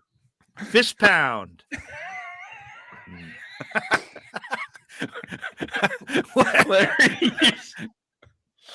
Righto. Lockstep. So I think Wiggins is going to come back. I don't think it's going to be that big of a deal. But again, they benched Steph, for all of the except for the last game of the first round last year. So that's not out of the realm of possibility. I think it's going to be okay, man. And people keep asking about Patrick Baldwin Jr. By the way, interesting stat about him. He's in Santa Cruz right now. He shoots 10% less on his 3-point shots in Santa Cruz than he does with the Warriors. The why of that is a mystery, but yeah. Lighting? I mean, what are we talking about? Wind? I mean, why? I don't know. That's a great question. I mean, he was an awful 3-point shooter his 1 year at Milwaukee playing for his dad. I know he was injured most of the time, and that probably played a part, but who knows? Maybe he only rises up when the pressure's highest. Some people thrive under pressure. I don't know, but that's what's going on with PBJ right now. Yeah, I don't think he's going to play a whole lot because I don't think Kerr trusts him defensively. And Kerr's locked in with 9 to 10 guys defensively now, including Wiggins if he comes back, that I think he can go out and really snuff people. And I don't think he looks at PBJ as one of those guys right now, maybe in the future, but I think he likes his core 9 to 10 guys defensively that he's going to roll with. Well, if Wiggins comes back, I love PBJ. I think PBJ is really good. If so Wiggins comes back and you got GP2, so let's say Kuminga, well, let's say Wiggins is in starting 5. Okay, so then you got Kuminga, Poole, JaMychal Green, DiVincenzo, there's 4, and Peyton. That's 5 already. That doesn't even include Lamb. Right. So, it's tough. Playing a whole lot of guys. They would be deep if they got everybody back. So another question I threw out to the fellas before, 3 to 5. I saw this debated. I think it was ESPN earlier today. Who would you say is the team that is going to have the most success in the NBA in the next 3 to 5 year period? 3 to 5 years. Oh, yeah, like you're saying, like who's on the cusp? Yeah, like like if you wanted to own stock in some team in the league. Danny threw out OKC. Yeah, I threw out Cleveland. I thought Cleveland was is the team. I kind of like their makeup of some of the players they have. Hell yeah. Heck, we probably should have thrown out Sacramento. We didn't throw out Sacramento, but they're not that young, are they? I mean, is De'Aaron Fox Keegan pushing 30, isn't he? I mean, no, he's not. He's not. How old is he? Maybe 26. Yeah. Okay. All right. Younger. So, I mean, the Grizzlies are still really young. So I mean, Jaw's only like what, 22, 23, something like that. Jaren Jackson, I think, is only maybe like a year older than him. So I think the Grizzlies are really young. You could see them doing stuff. I think the Celtics, as crazy as this sounds, like Tatum, I think is 25, right? So they've got some young pieces, but I'm totally with you. The Cavaliers, especially with Mobley, Evan Mobley could turn into an absolute stud, man. Yeah, that was my East Conference team. Yeah, he could be the absolute next great thing. The Orlando Magic and the Detroit Pistons are 2 teams that could quietly turn into really successful teams. I mean, the Pistons have a big. The Knicks are young. The next great thing. Listen, the Knicks are young. My Knicks are young, right? The Knicks are a young team. But and then of course, I thought Warriors, I could have. Wait a second. I could have swore I heard. Did I hear the Knicks? I'm just get checking. that toy away from them. Who's got it? Randall the other night. I'll say that for the Knicks. Who do you like on the Knicks, Frank? Quickly, Jalen. I like Quigley. I even like Barrett. I mean, I love Robinson. The center. I like Mitchell. Yeah. I mean, I love their team. You love Tibbs? Yeah, I love Tibbs as a coach. I do. Get back. I do, man. Now, and even like, I don't know if I like Julius Randle, but I certainly respect the hell out of him. He's good. That guy is a good player, and he has produced like no one ever thought that he would. I got to give him all the credit. He's certainly playing up to his contract. So I love when guys play up to their contract. I love that team, man. I mean, they got guts, and we're going to see what they're going to do in the playoffs. I'd be disappointed if they didn't win a playoff series. But as they're constituted right now, I like my Knicks. Frank, what's going on with the back? You got a background? Like what's going on there, man? Is that like a thing you hang up behind you, like what the professionals do? He's got like man. Yeah. He's got like a I bought this thing 3 years ago in preparation to. I like it. Of Larry creating this extravaganza. Well, that's people don't realize that's not. You didn't have that back in the day when you had the show going on KHTK. No, I was in studio live, and well, there was no visuals. That's right. That's right. There What was Frank no is visuals. doing, you're doing what everyone else does, man. Like half the people, like if you ever watching like an NBC Sports Bay Area broadcast, for example, Yeah. and you see this back, you see behind him, it's like some beautiful setup, or like Yeah. it looks like they're in some lavish studio. No, it's just a really nice, like graphic, like what you made. That's it, Right. man. It's, Well, you know what I did? It's really cool. I actually hired a college graphic arts student to create my logo. there you And, go. and she created my logo. She's big time now. This is the logo on my website in the Dungeon Show. And yeah, hooked up a really, really high quality banner, and I'm ready to go. Let's go. You Looks want some good. information, Oh, by the way, on NBA protest? I even did some more research. Yeah.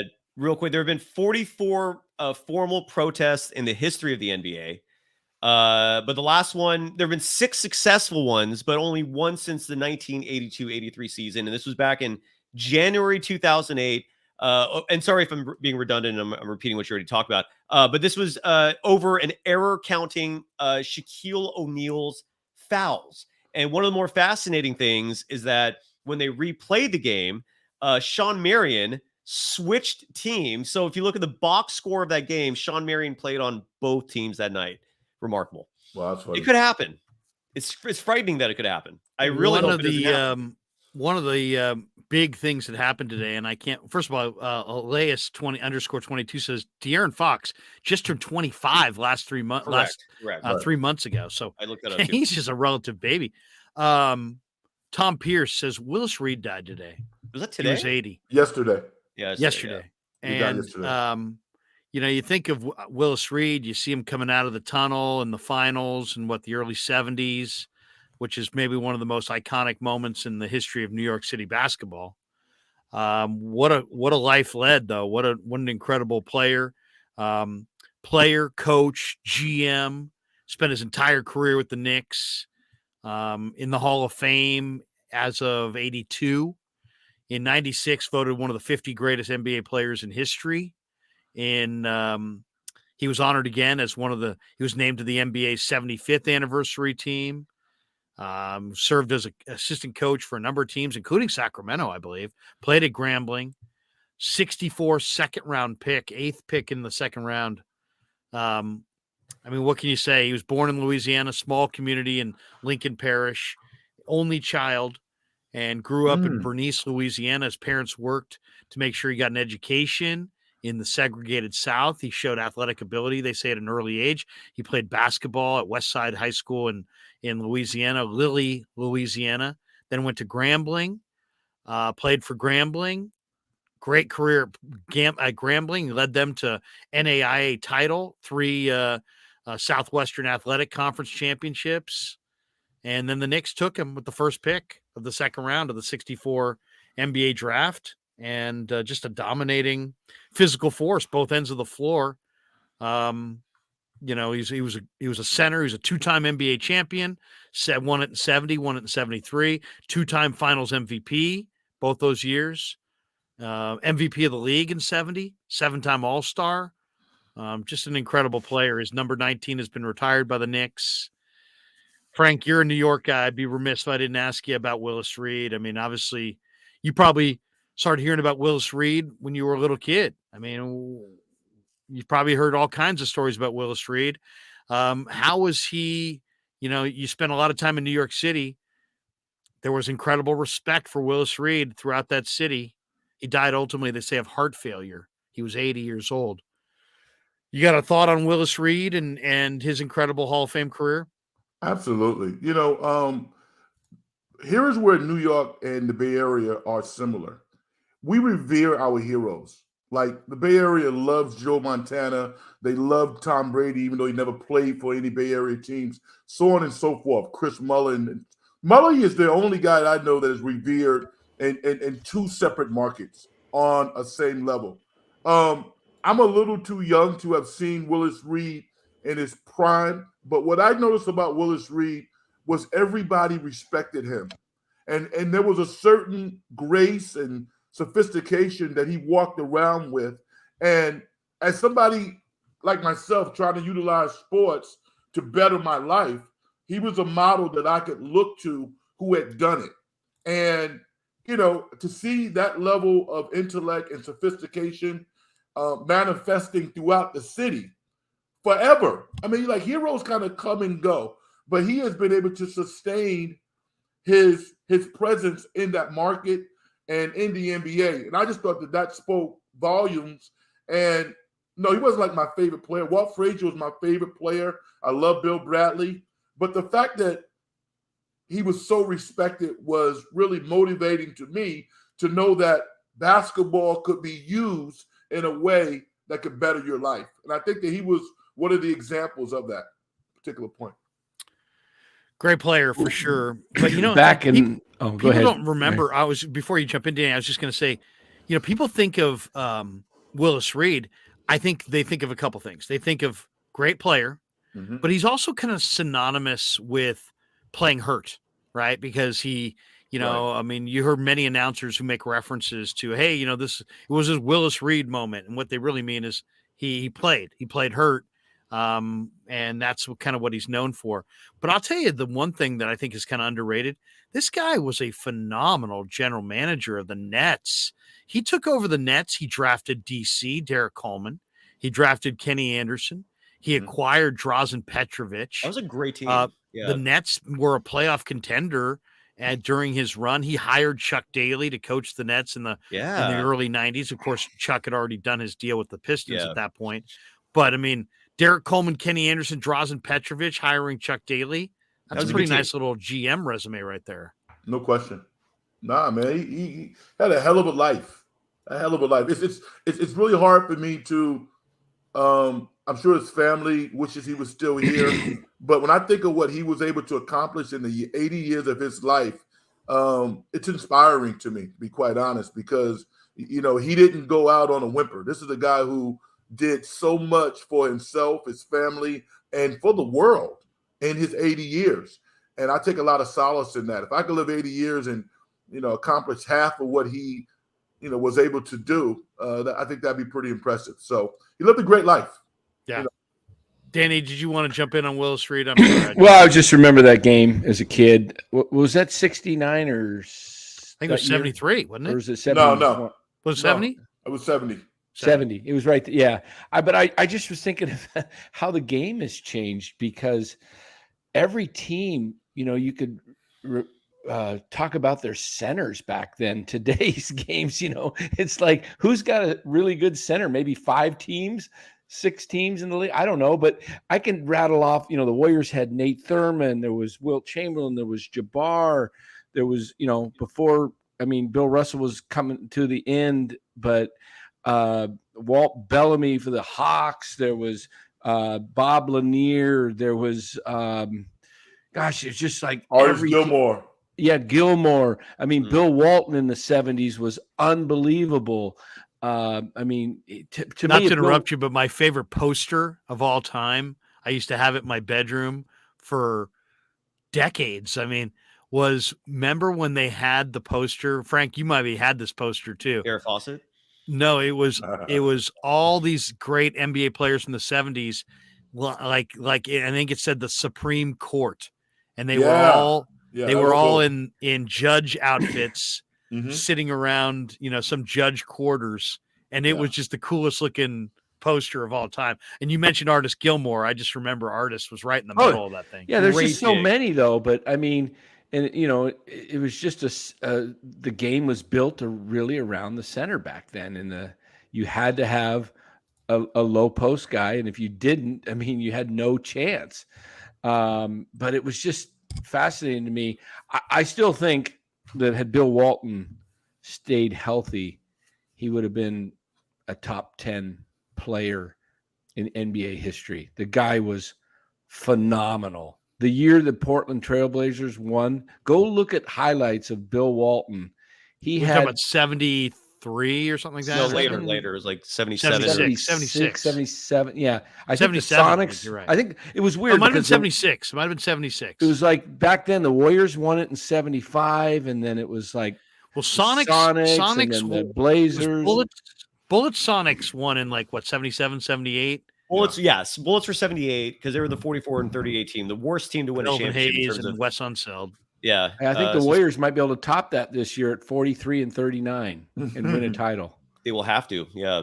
If they go 5-3, this is what I their last 8. I think they go 5-3 and they finish 43-39, finish in the 6th seed, which is if they don't get the 4th seed, I want them to finish 6th because to me, that's the best path forward is you avoid Phoenix and the Clippers and Denver in the first 2 rounds. You get Memphis and Sac, and I think they can match up against both those teams in the first 2 rounds.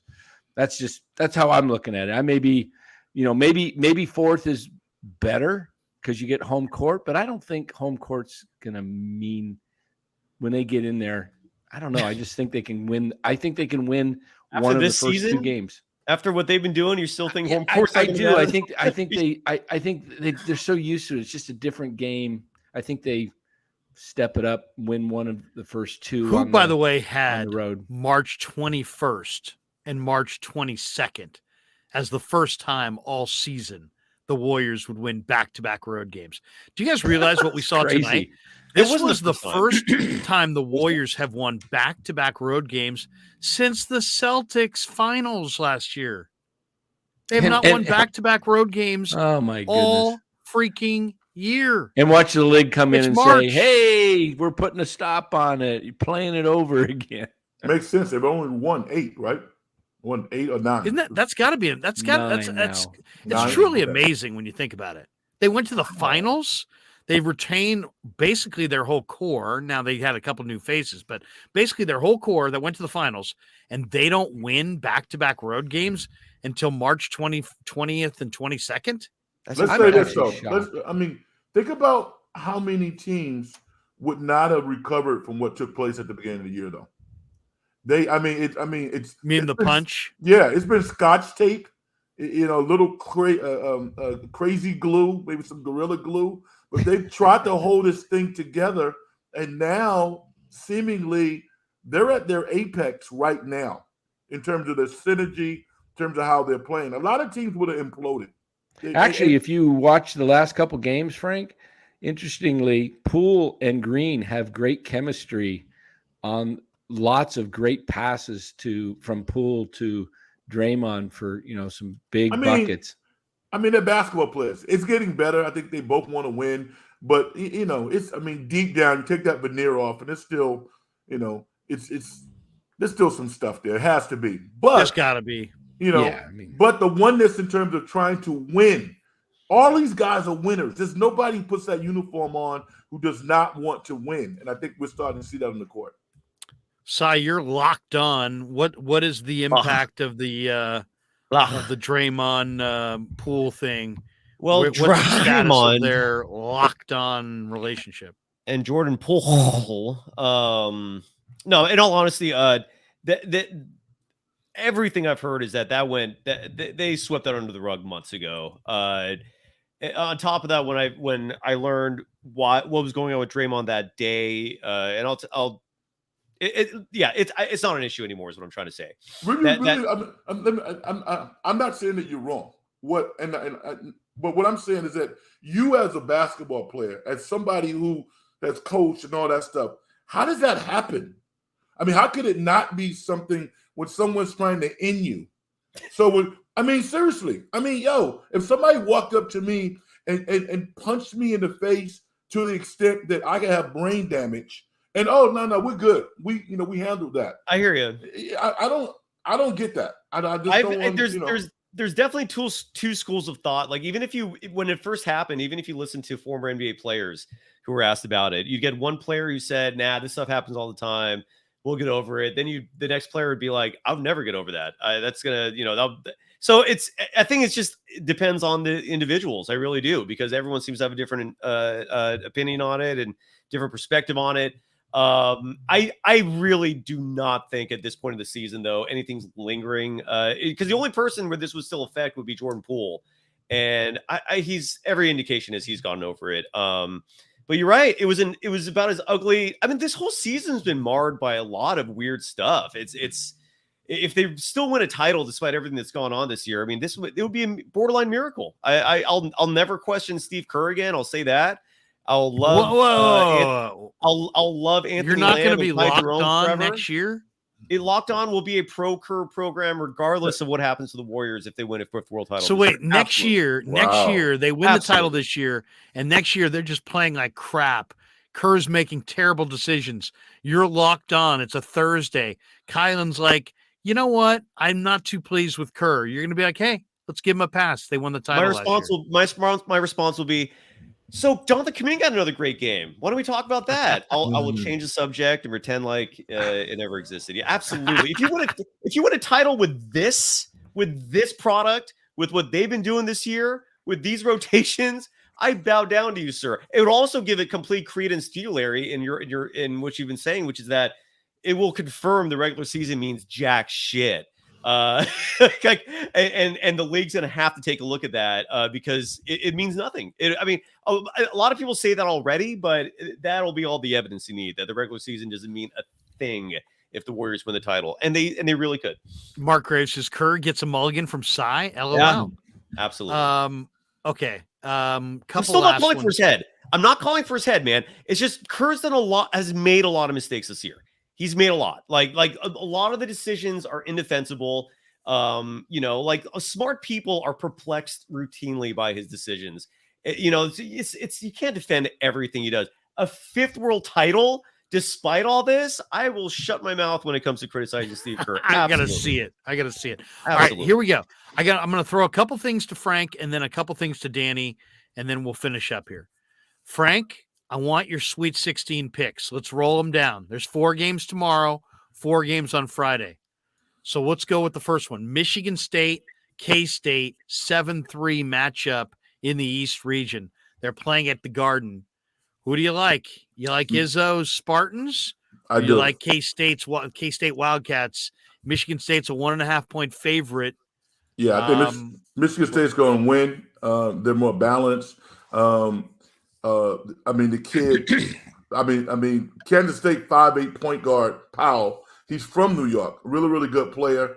He's probably their engine. I think Michigan State will find a way to cut his water off. They have 2 or 3 defenders at the point, and I just think they'll win. I think Michigan State's going to win that. Okay, I think that's going to be a hell of a game. I got Musselman's Arkansas Razorbacks to beat Connecticut. This is the 8-4 matchup in Vegas at the T-Mobile Arena. Connecticut is actually a 4-point favorite. A lot of people think that Connecticut can make a real deep run. The fact that they're already at the Sweet 16. I like Hurley as a coach, but I like Musselman more, and I'm going to take Arkansas. I love Devo Davis. I think he's going to play well defensively, offensively. He's played really well. Arkansas has got pros, man. They got pro players there, and a bunch of them. So I'll take Arkansas over Connecticut. All right, I'm gonna go with UConn. I like their balance. Sadaku, I think his name is. Their big 6'10" guy inside. I don't think Arkansas has anything to stop him. Sunoco. So I'm gonna go with UConn. Yeah, Sunoco is, whatever he is, 6'9", 6'10". He's a man child. Yeah, he's from Mali. He's a big time player for sure. All right, Tennessee, the 4-9 against Florida Atlantic. Tennessee's a 5-point favorite. This one's also at the Garden. This is game 2 tomorrow night. What do you think? I'll take the Vols. The Vols gonna beat the crap out of them. Yeah, they're gonna beat them. Just beat them up. So rugby on a bet on the Vols. I'm gonna win real money, Frank. Is that what you're saying? Yeah, man. Yeah. All right. Yeah, Tennessee -5. Yeah, I like that. I think I might bet that tomorrow. Thank you, sir. All right, yes. Gonzaga is the 3 seed. UCLA is the 2 seed. This is the chalk matchup in the nightcap in Vegas. UCLA is a 1.5-point favorite. I like the Zags. I think the Zags are getting the Bruins here. I'm taking the Zags. I think Drew Timme inside, his footwork, his experience will give UCLA a lot of problems. Even though UCLA is a hell of a team, I think this might be the Zags' year. They've gone to final games and the Final Four, but they've never been this undermanned and have excelled as much as they are this year. So I'm gonna go with the Zags. All right, let's go to Friday. Bama's the 1 seed. They get San Diego State. The Aztecs roll in. Bama's 7.5-point favorites. Bama's got a ton of length, ton of athletes. They're the 1 seed in the South region. They'll play it in Louisville at the KFC Yum Center. What What do you think? I like Bama. I pick Alabama to win the whole thing, so I'm gonna stick with them. Although I think the game would be closer than 7 because San Diego State, they're not all that talented, but they're real physical. They're tough. They won't be intimidated by Alabama, but I think Alabama's just better. How about Houston, Miami? Houston's a 1, Miami's the 5. It's in Kansas City. Houston's a 7-point favorite. I like Houston. I'm going with Miami. I think Miami's backcourt is something that Houston doesn't rarely see. They like to beat guys up on the interior, play a tough man-to-man zone, and I just think Miami got some guards that can run away from you and really, really score the basketball. So I'm gonna go with them. I'm going to go with Princeton to continue their hot run. I love the way they're playing. They're the 15 seed. They're taking on Creighton. Creighton's a 9.5-point favorite in Louisville. Creighton's, a really good basketball team, very well coached. But man, Princeton is just playing terrific basketball right now. I think they keep it going. I like Princeton. I like Creighton. I think Nimhard at the point for Creighton, is a real crafty guard. He's not as big as his brother who plays for the Indiana Pacers, but he's tough. And I don't think Princeton has anybody to stop him from getting inside and then kicking the ball out to those three-point shooters. And they got a big kid inside, a 7'1" guy who actually might get a shot at the NBA. So I think Creighton's going to win that game. You talk about the Creighton big guy? It Kalkbrenner? Yes. Yeah, yes. he is good. He's very 7'1", good. 260, junior center. That guy's legit. I like him a lot. I love Larry's commentary. 7'1", 260, Marion Butts for the touchdown. All right, Xavier, Texas, another chalky deal. Xavier's the 3, Texas the 2. I like Xavier. I think Sean Miller, Texas is favored. It's in Kansas City, but man, I just think Sean Miller, he was great at Xavier. He's a terrific coach. I like Xavier to pull the upset here. I like Texas, but it would not surprise me if Xavier won. I think there would probably be one upset if I can think of Texas is probably the favorite, but I think that Xavier is probably the sentimental favorite by people who think they know basketball. So I wouldn't be surprised if they won. I'm rooting for Texas, though. I think that you got your big upset in Miami. They're 7-point dogs to Houston. Yeah, there you go. So I'm gonna go with Texas. Danny, I got to ask you because we got WBC, and now the commissioner of baseball is saying he wants more premier pitchers to pitch in the WBC. But Japan beat the USA in the final 3-2. Shohei Ohtani K'd Mike Trout at the end. Damon Bruce tweeted out, Shohei Ohtani's the greatest baseball player in the history of baseball.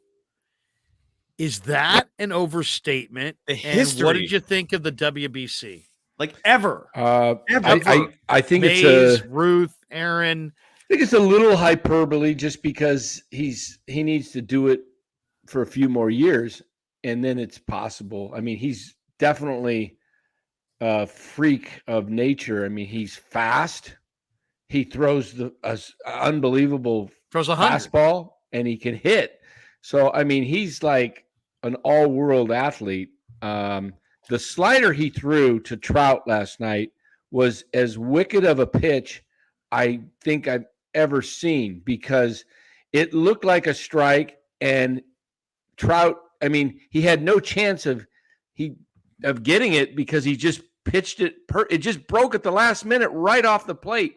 It probably would have been called a ball if he took it, but it would have been so close you couldn't. And it looked like a strike the whole way. After he blew 2 fastballs right down Broadway, 100 miles an hour, right past him. It was like, oh my goodness, this is mono on mono. This is awesome. I thought he was going to throw him another fastball, kind of like when Barry Bonds and the Dodger reliever, I'm drawing a blank from Gagne. Yeah. Gagne.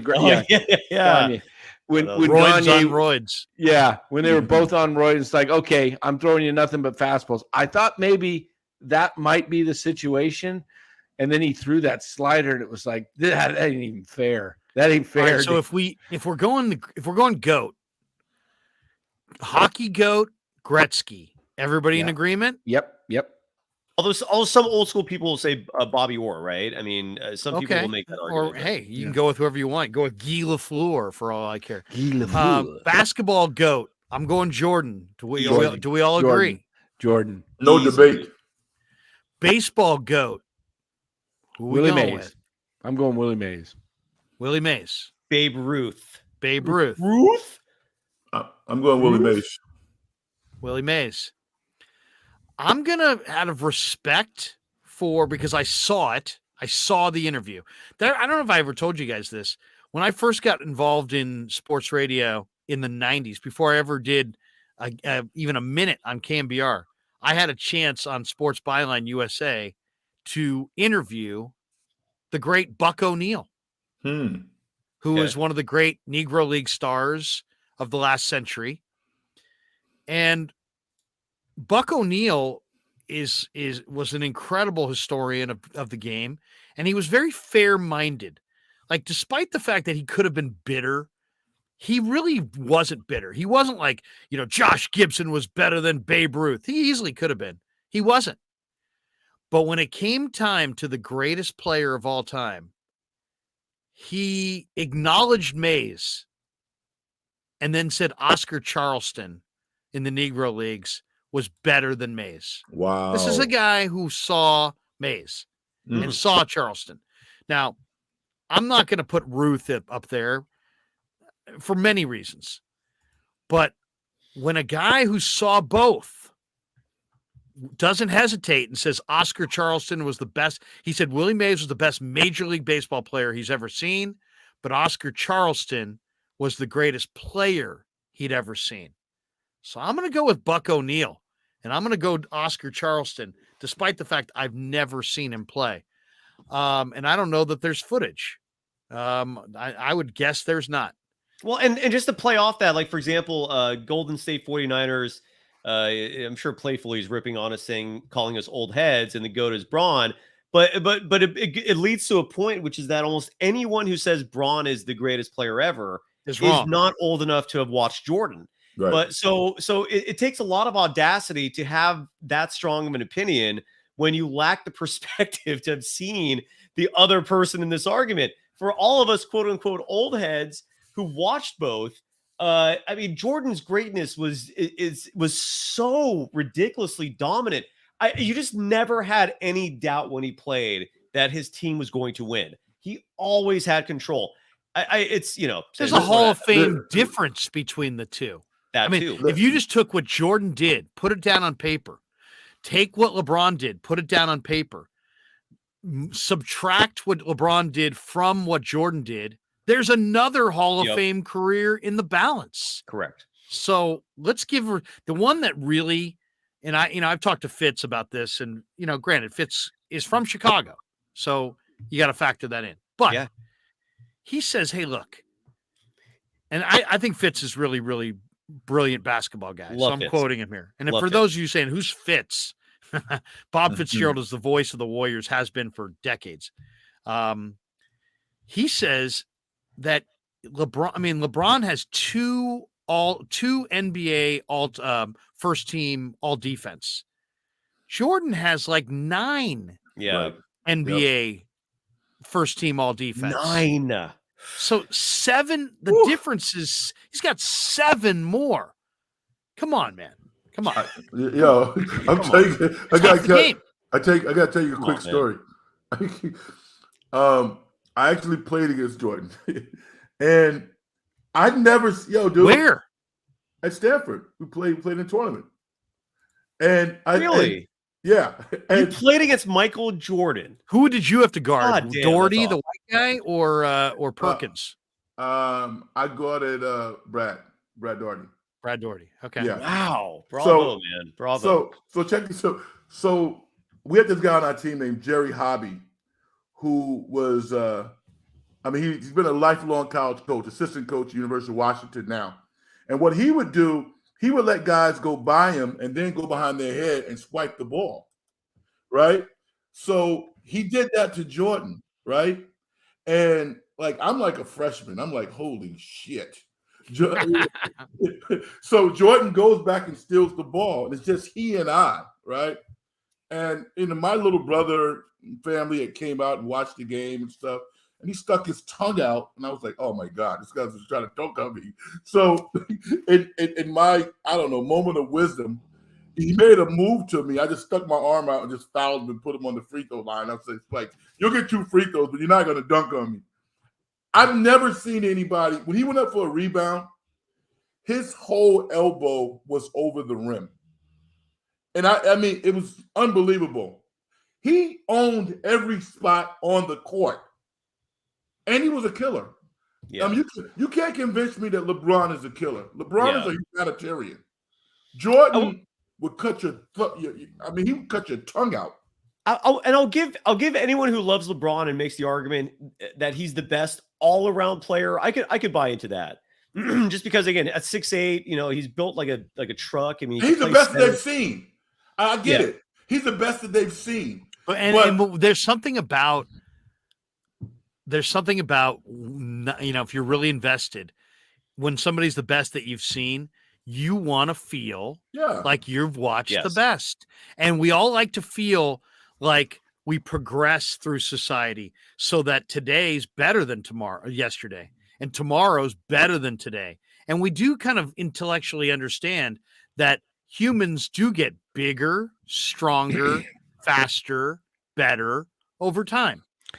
Well, in that argument, I said Willie Mays.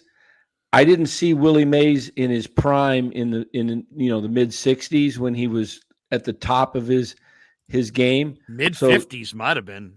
He started 54. I would 51. say no, he came up in 51. Yeah, that's right. And then he had a couple years off for the war, and then or not the war, but he was in the military. But he so probably early 60s, like when they were 62 and they went to the World Series. I mean, he was unbelievable. I saw him, I started watching baseball in 69, so I saw 3 years of him. MVP year. What's that? McCovey's MVP, 45 home runs. Some knowledge, Larry. Unbelievable. But the best player that I've seen actually since I've really been watching baseball, I'll say Barry Bonds. I mean, it's like I've never seen a guy that can impact an entire game. I mean, anybody that gets walked with the bases loaded intentionally, I mean, I've never seen anything like it. I mean, it's funny. I got into an argument with Eric Burns about this, and Burnsy claims that it's Bonds. But Greatest I would ever? claim that it's Griffey. Griffey has no ties of any kind to PEDs. Right. He played a better, more difficult defensive position and played it incredibly well. Now, Bonds is the greatest defensive left fielder I've ever seen, but Griffey's right there with the greatest defensive center fielders I've ever seen. Yeah, but Griffey also had an ease about what he did. But doesn't postseason success play? I mean, Bonds had 2 careers. I mean, he had 2 primes, but I think a lot of that was due to the cream and the clear. I don't know. I mean, I'll say this: they were the 2 best. The way that Mays and Aaron were the 2 best. You're not factoring the postseason into these arguments. Well, Bonds played. I was happy about. I mean, Bonds played Griffey great was great in the Angels. playoffs. Bonds was bad in the playoffs for the most part. Exactly. But But I'm saying he had a great series against the Angels, the one they lost. He did. Yeah. Well, he was, but at that point, he was, he's on the getting shots in his ass. Yeah. Right. Yeah. But I mean, but still, Barry Bonds was as good a defensive left fielder, as good a base runner. He could steal any base he wanted. He was a better base stealer than Griffey. But Griffey, I don't know. There was something about the kid. Maybe there was a joy that the kid played with that Bonds didn't play with. Maybe I could be swayed by the joy. GTC Reels throws out. He says, for me personally, Ricky Henderson, the best I've ever seen in my lifetime. There was a time in the late 80s. Anybody who saw Ricky against Toronto in what was that, Danny, 90, was that 89 or 90? I think it was 89. 89, or was it 92? Might have been 92 Jays that had Ricky atop the lineup, and it was just like, or Ricky that beat the Jays in the playoffs, where he got on, stole second, stole third. I mean, Ricky. Yeah, he was awesome. Unbelievable.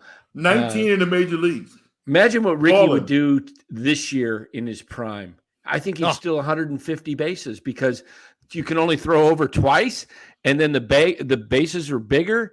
He would be They used to throw over to him 10 times and try and tire him out. You can't do that now. He had a beautiful swing. Who's the closest thing to Mookie Betts right now? I guess in Major League. To Ricky Henderson? Yeah. The closest thing to Ricky? Yeah. There is no close to Ricky, is there? Really He not. had a tiny strike zone, incredible batting eye. Mhm. You put him on first, he was automatically on third. Nobody His crouch built was awesome. He's basically would be like if trying to think who's a dominating NFL running back. Dominating? Like Derrick Henry. It would be like if Derrick Henry were like one of the best players in baseball. Speaking of football, we said baseball and basketball, and you mentioned hockey. Yeah, I'm who's interested. football? I'm interested in your guys' football because I think I'm going to have a different take than you guys, and I'm curious what your guys is going to be. Well, I'm going to say Jerry. Oh, that's who I said, Jerry Rice. Oh, you're going to say Jerry? Yeah. Well, here's why I got to say Jerry. Best football Because player of all Jerry time? was a better receiver compared to all other receivers than every other player was the best at their position compared to the second best. Fair. That's why I'd go with Jerry. Jerry, in a non-passing era, put the records at a place where even in a passing era, the guys still aren't approaching his records. I thought you were gonna pick Brady or Montana, and I'm a Jerry guy because, like you said, to me, what he did was so domineering and just unbelievable, and he did it like you said in an era where they could bump and run. There was a lot of hitting guys, holding guys at the line of scrimmage. Now you can't touch a guy for the first after 5 yards. And if Jerry played today, oh gosh, I'm gonna say Montana.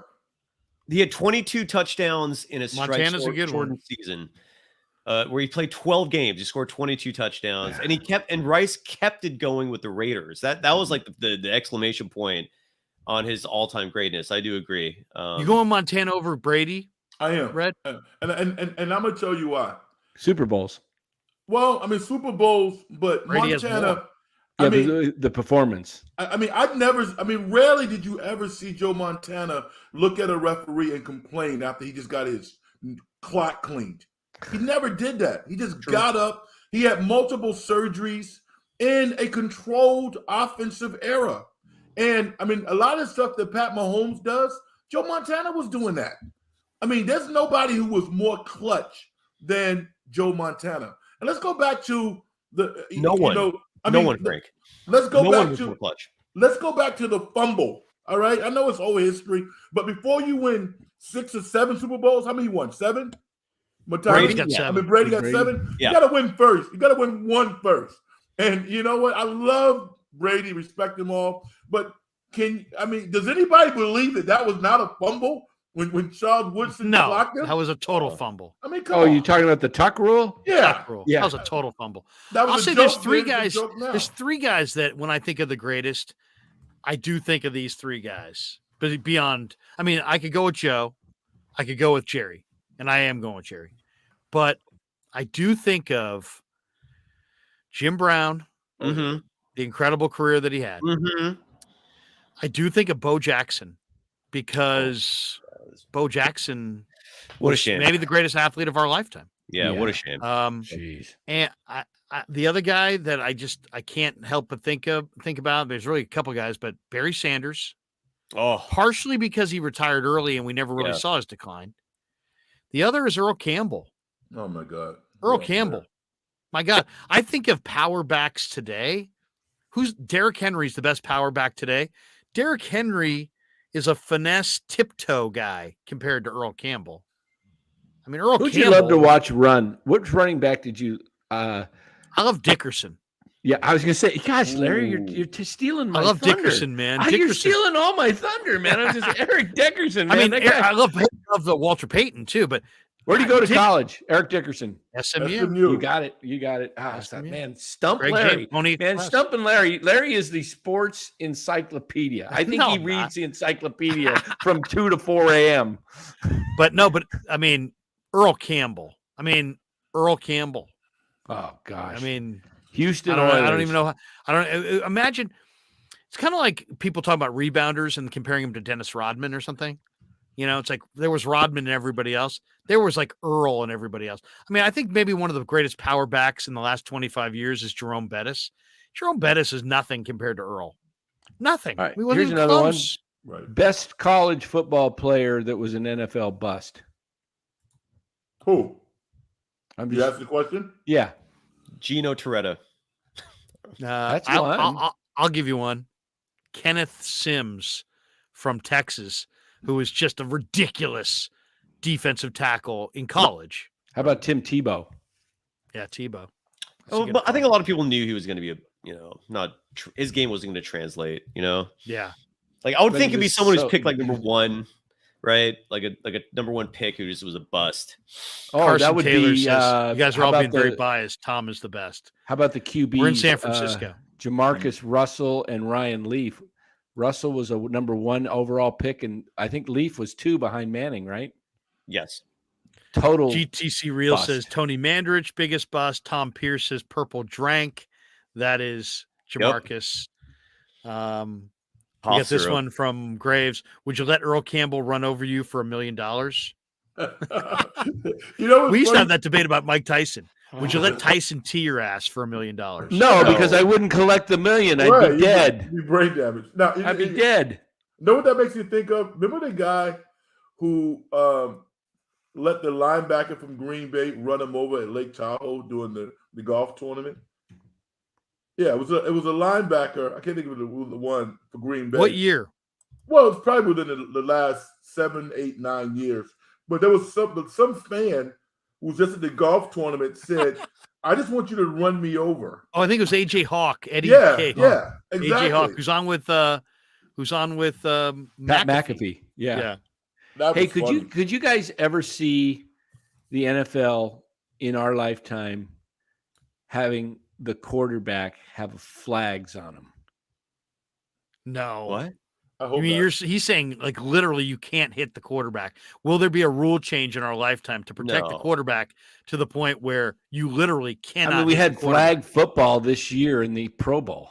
Are we going that That's a line, man. direction? That's a I line. mean, with the quarterback, where maybe you stick it on the back of his back, and You got to can't take tackling out of football. Well, dude. we You kind of can't- there. The- That joke about that SNL joke about sacking the quarterback and you got to pick him up and lay him down gently.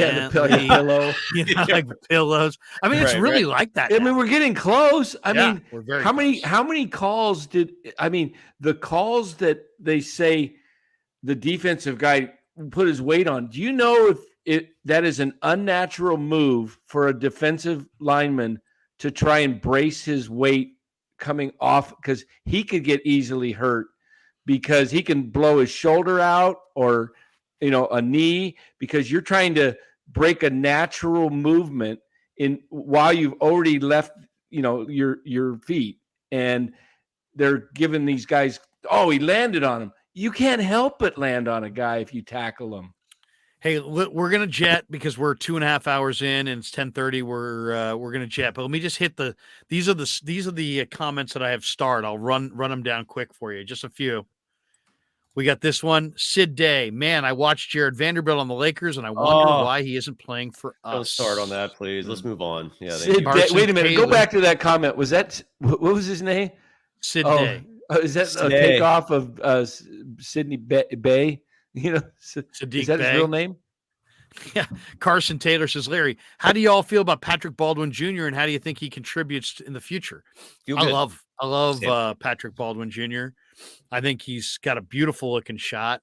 And he's not a great athlete by NBA standards. He only had like a 26-inch vert, and he doesn't have a lot of agility in the agility drills and this and that. But he knows how to play. He's definitely an NBA player. I say he has a 10-year career. And that stroke is so beautiful. Like, Yeah. and It's I awesome. love the fact that Kerr sees him as more a small forward. I like that. 6'10", you can shoot like that. Hell yeah, man. Like Baldwin. Mario Trutanic. I don't know what take is worse with Dan. Giants sign Trevor Bauer or the Niners should trade I Brock Purdy. responded. Larry, you need to have higher standards. On I your missed show. that. Trade Brock Purdy? What's going Danny on? wanted to trade Brock Purdy earlier. It was. I didn't say I want to. I said if you had Threw it out. Trey Lance and Frank made the point that Sam Darnold might start some games this year. Darnold might be, turn into a really good quarterback with the Niners. I says, what if you had Lance and Trey Lance, Darnold, and Purdy? Who would bring you back? Who would be the most sought after guy that someone, bring back a top 10 pick a year from now? And, the truth is we're all high on Purdy, but we really don't know what he's going to do in the future. I mean, you never know because he just got knocked. He just got his arm pulled off almost. Hopefully he's able to improve on what he does and he becomes an excellent starting quarterback for the Niners for 10 plus years. But, I don't know. Guarantees. Exactly. No guarantees. Mark Graves says Mark Cuban has 10 grand in his wallet. Eddie K says, I'd say $5K is good walk around money for a high roller. Dan shot back. He said, Mario, you're taking my words out of context. I said trade for Bauer's contract so the Giants pick up a young top player and release Bauer immediately. He never would have been a Giant. Get it right. Danny does not want to be misunderstood. Yeah, I don't want that. I was no Bauer. You guys make it sound like I'm, you're against women. I ripped Bauer on social media like big time what he did. I thought he's a freak. Here we go. Brian says, hey, Krug, what do you think about Kuminga and Casey Schmidt being the lead franchise players here in the Bay Area in the next 2 to 5 years? Your thoughts? I guarantee you Casey Schmidt's going to be the best Giant. Really? Okay. Oh, yeah. I mean, you got to see this kid. He's terrific. I think it's going to be Luciano. But what's his third position? base, Gold Glove third baseman. Okay. With the pitch clock, I'm excited, man. Good he's stuff. a line drive hitter. He's got beautiful hands. He's I'm gonna start unbelievable. watching baseball again. Good stuff. All right. So his name is Casey Schmidt. Casey Schmidt. Jonathan Kuminga, he's the I real think deal, man. Will be a superstar. Who is in the NBA? Okay. You're right. I believe that. Okay. This is like the Love Boat tonight. I want to weigh in on you guys. Carlo P says, can we get Cy on NorCal Sports Network soon? Sure. Bring him. Come on in. We'll attract literally tens of tens. No, I'm just kidding. Yeah, I need new subs. Carlo P. It's all love now between Cy and Danny. For today. Yeah. For Tom Love Boat. Tom Pierce. It's all love now. Oh no, I executed Tom Pierce. He also said it's a love fest. Mark Graves, new YouTube channel. Cy locked on with the coach. Why is lock spelled like that? That was weird. Locked on. Val Ramos. Glad to see Cy and Dan getting along. Yeah, don't get used to it. I'm gonna rip this guy apart. Bring it on. The ratings go sky high. We might even make it on national media. Yeah, right. Mario Trutanic, tens of start tens. Our own first take, second take. Tens of tens. GTC Reels. Dan will turn on a dime. He loves Trevor Bauer. Jeez. Mark Graves. Today's spring training game was under 2 hours in Surprise, Arizona. Really? So the Giants was longer. It was over 3. They've had a couple of long ones the last. How do you have a long one with the clock? How does that work? Just sometimes it's just like, pitching changes, hits. It depends on Tom Pierce. Dan, if you really love Cy, you'll take a bong hit with him. Wait, real quick, go back. So you're telling me a game was over 3 hours with the pitch clock today. That's why you have a pitch clock. Because how long would that game have been if there wasn't a pitch clock? Yeah. Like 4 hours? I know. I'm glad. You need to end these things. And we're going to end this right here. Hey, I got one quick question for you guys. Yes. Because this is fascinating to me about we can't hear you. Oh no, okay. It's an old trick. Oh, okay. Trick. All right, go ahead. Vertical jump.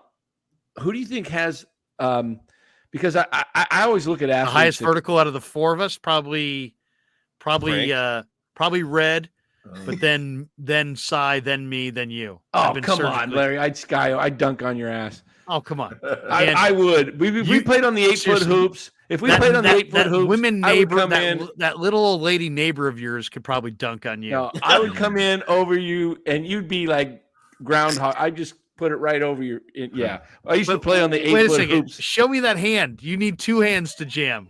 I only need 1.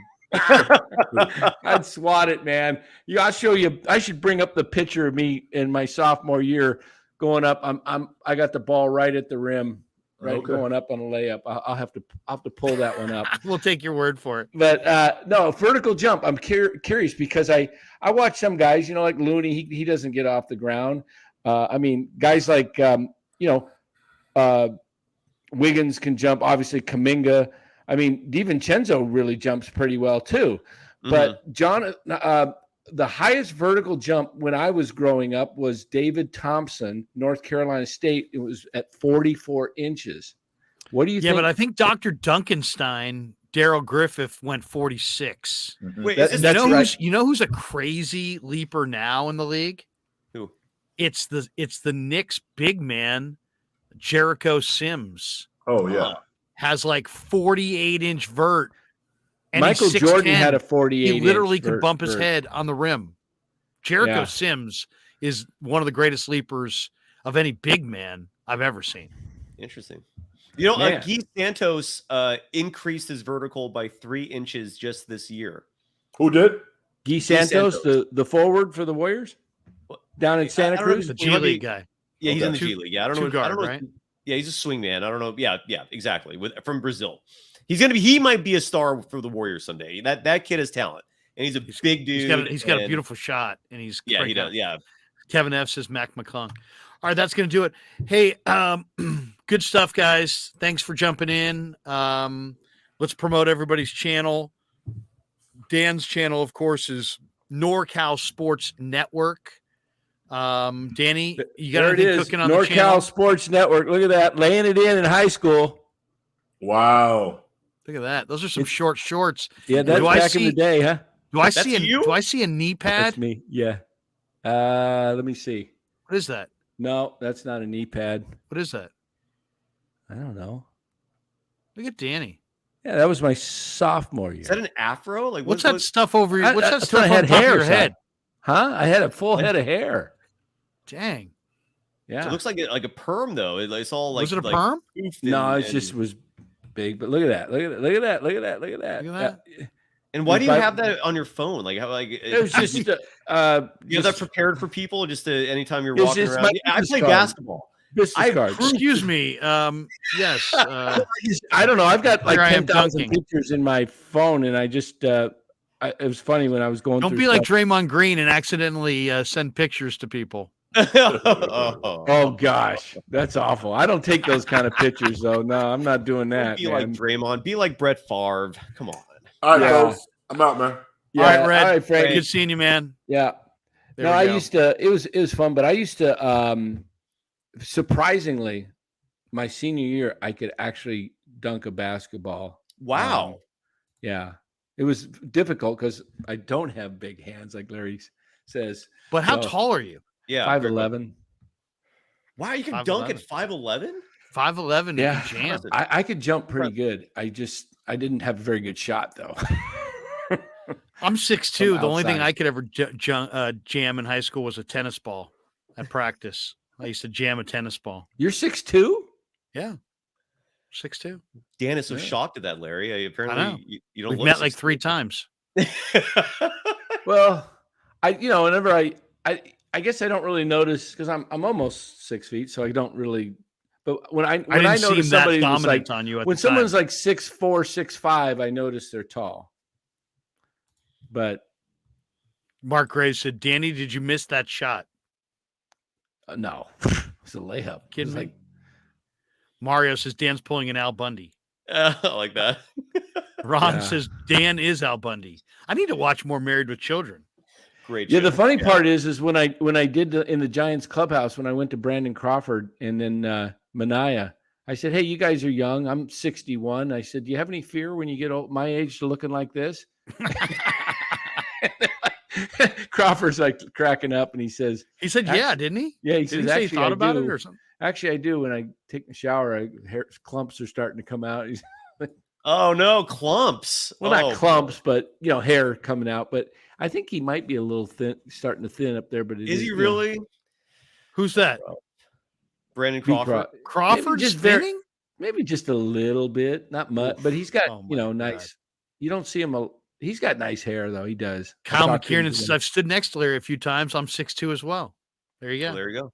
Two 6'2" people standing there. I'm actually 6'1.5", but I put 6'2" on my Oh, yeah, license. you say 6'2". Fuck yeah, of course. GTC Real says, no wonder Frank Red bounced.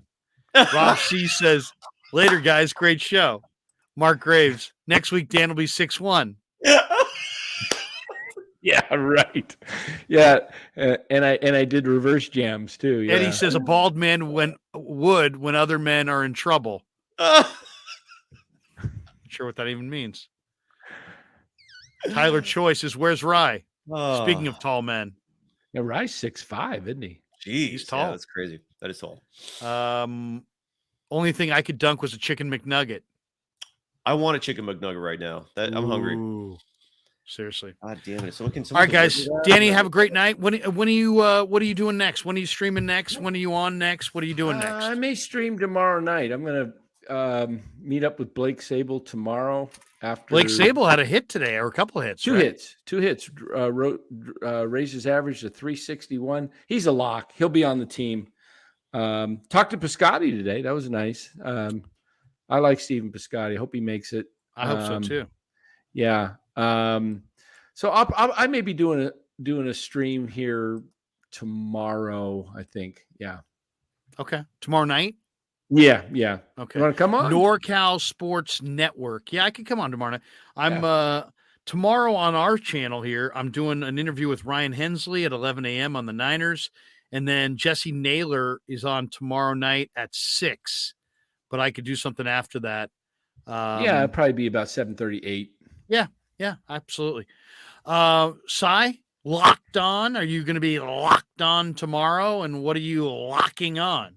Yeah, the only daily Golden State Warriors show is back in action tomorrow. I think Kylan is going to join me tomorrow. We're just going to talk more about tonight's game. We're going to find out if this protest has any legs underneath it. It's kind of I'm nervous about it in the sense that I feel like if officials have any opportunity to screw over the NBA, they're going to take advantage of that. And I don't know pragmatically how this is possible, but the fact that they've done this before gives me a little pause, man. I also kind of wish Joe Lacob would throw out 10 G's and protest like every single Warriors game where they got screwed over. I didn't realize it was that easy. They could just go protest 10 grand. Why don't you do that every game? Like protest the shit out about these games. Like you guys want to see something that was a bogus call to give the Mavs an intentional point tonight. I caught this. I went back on it and I taped it on the show. So we can show something on my phone, right? I think so. Well, yeah, it's just 10 maybe seconds. We don't want to demonetize at the last second of the show. Oh, okay. But check it out. I actually tweeted it. Jordan Poole, they were playing a zone, and he was down at the low post, and he was in the key like for maybe 2 seconds, and then he took his foot, intentionally tapped his foot outside the key, then came back in, started to come back, and the ref, after he tapped it out, blew the whistle and called defensive 3 seconds. It was so bogus and it's the same ref. I looked at him that missed the call when they knocked Anthony Lamb flying, and they got 3 points out of that. So Dallas actually got 4 points. They got 4 points. Screwed over too. Yeah. So right after that, yeah, there was a series of calls that they did that. That's crazy. Danny, we'll see you tomorrow night on your show. All right. Thanks. There you go. The All great right. Dan, Coach Emilio. Cy, you got a final word on the night? Just a one hell of a win. Congratulations. What time is it? 1 o'clock tomorrow? Locked on? Oh, time is not determined. Follow the program on Twitter at Locked On Dubs. I don't think we have a time confirmed yet, but follow the program there. That's when we announce when we're coming on. We need to get you back on soon too. The only reason why I don't ask you to come on for the post game shows is because for some reason we've had difficulties with your computer to do live shows. So, but we'll record one with you soon. I hope. Yeah, you know what's happened on when I go on is that I go on Zoom, and then what happens is my Zoom, if anybody calls in the midst, it knocks me off. So when we're doing an hour-long show, the odds are I'm going to get a call. Yeah, exactly. And I just got to figure out a way to do it. I could probably do it from in the studio here and not get knocked off. So maybe you should. Exactly. Yeah. So, but otherwise, follow the program on Twitter again at Locked On Dubs. And Kylan's going to be on tomorrow. And then Friday night's a huge home game against the Sixers. Philly always plays the Warriors tough. And Philly has Joel Embiid, who besides, in my opinion, should be the front runner for MVP. He's the only player in the NBA that Draymond Green cannot effectively shut down. He's too big. He's too strong. He's too talented. And he's also one of the only players that Draymond Green cannot get inside the head of. Joel Embiid is similar when it comes to mental warfare. And so Philly is going to be interesting Friday night. But regardless, man, this was huge tonight, just for a lot of reasons. Chief among them, playoff positioning. The fact that you're right, man. They haven't won 2 in a row on the road all year until tonight. That's insane. Shocking, really. Kyle McKiernan, last one, he says, okay, really quick. Can someone explain to me what the hell the bonus is? What do you mean? I texted Fitz on KMBR years ago and never heard back. What it means is after the first 5 fouls in the half, the team is in the bonus. What that means is if there is a foul, the 6th foul, and every foul thereafter for the rest of the half, when you foul a guy, instead of going side out to get the ball, they go to the line for a 1-on-1. So if you make one, you get a second one, right? So every foul, once you're in the bonus, and that's why Kerr's always talking about emphasizing defend without fouling, because the Warriors routinely are in the bonus well after their opponents are. Yeah. And what it does is it's a parade to the free throw line and it's easy points. And the one thing you can have the greatest defense in the history of the NBA. Nobody can defend a free throw.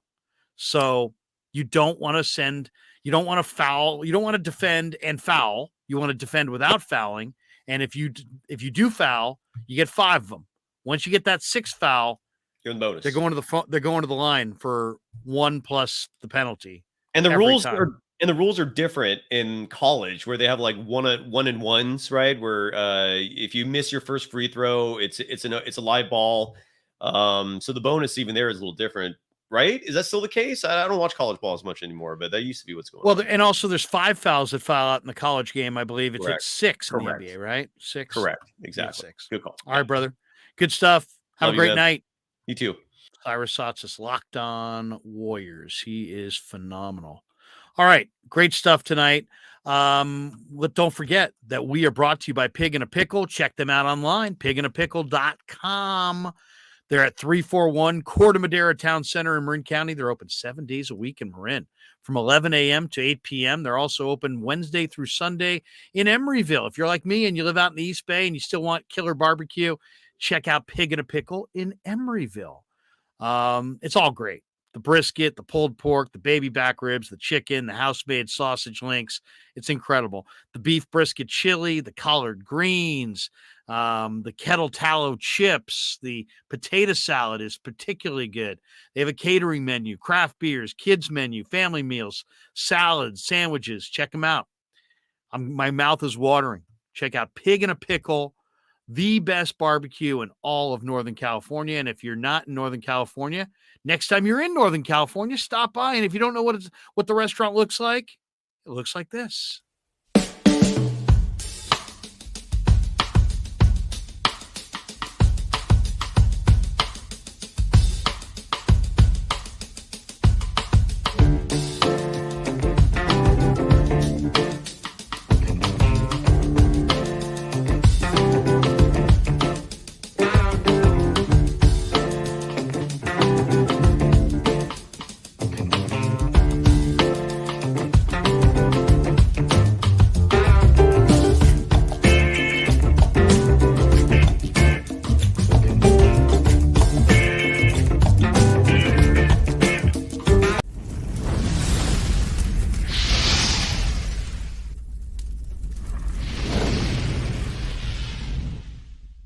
Also, big thanks to Casey Bateman and the good people at Telmetrics for being a sponsor of the show today. If you're an occupational therapist, an orthopedic surgeon, a chiropractor, or a physical therapist of any kind, Telmetrics is designed for you to use in your practice, and it can greatly benefit your patients. They use computer vision and artificial intelligence. They provide a platform for outpatient rehab therapy services, both in the clinical and telehealth environments. So check them out for more information. Telmetrics.co. That's TELMETRIX.co.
And last but certainly not least, special thanks to the sponsor of today's show and our special sponsor this month, and that is New York Style Italian Sausage. What a product. I love it all. The breakfast sausage, the Italian mild, the Italian spicy, the chorizo. Man, you can't go wrong with New York Style Italian Sausage. Often imitated, never equaled. They're a proud sponsor of the show. Make sure you check them out at NewYorkStyleSausage.com. And thanks to the good people at New York Style Sausage for sending our show to Scottsdale, Arizona earlier this month. And now here's a quick word from New York Style Italian Sausage. So New York Style Sausage was started over 70 years ago. We are the largest producer of fresh Italian sausage on the West Coast. What makes our sausage in New York style is really the recipe came from back east, from New York, from Connecticut. If you look at all of our labels, there's maximum 4 or 5 ingredients, which we're really proud of. There's no preservatives, no MSG, fresh in, fresh out. The pork comes in fresh, goes out fresh. There's never any freezing throughout the process. We've always used fine quality cuts. We're never going to deter from that. It's one of the reasons why our sausage is so good. I guarantee you put our sausage up against anybody else's from a flavor standpoint, no one will beat it, hands down. Hey, do yourself a favor and do me a favor. Go buy a package of the New York Style Italian Sausage. Guaranteed you will love it. Guaranteed.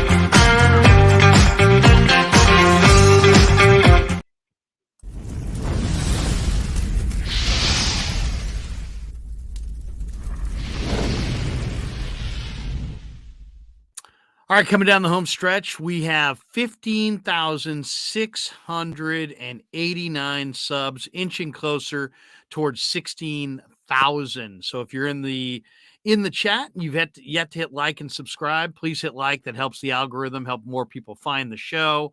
If you hit subscribe and you hit that notification bell every time we go live, you will be notified that we are going live on the Krueg Show.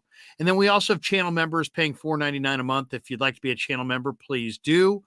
We give our channel members exclusive content, but 15,689 subs. And I'd like to thank all you guys. We've been doing this for about a year, and the show has grown and the channel has grown by leaps and bounds. So one last chat. We got this one from Freeze Garrett. Austin Bryant, ? Yeah, the 49ers picked up Austin Bryant. They agreed to deal a 1-year deal with Austin Bryant, who played defensive end for the Detroit Lions last year. The Niners lost a lot of snaps. When they lost Ebukam and Amenahue, Jordan Willis, when these guys left in free agency, they took with them, 600, 700, 800 snaps, a bunch of snaps. And now they need to replace that. Now, Bryant has signed a 1-year deal. He's a former 4th-round pick in 2019. He had an injury. He's had some injuries, but he gets a 1-year deal. Tom Pelissaro of the NFL Network reported this. The Niners are still looking at free agents, but Austin Bryant visited the Niner headquarters, and they signed him today. Now, he's 26. He's a former 4th-round pick out of Clemson, 6'6", 280. 11 pressures and 125 pass rushing snaps last season. He had 1 tackle for loss, 3 quarterback knockdowns. He did not record a sack, but injuries have been a huge part of his career. He's had a foot injury. He's had shoulder problems.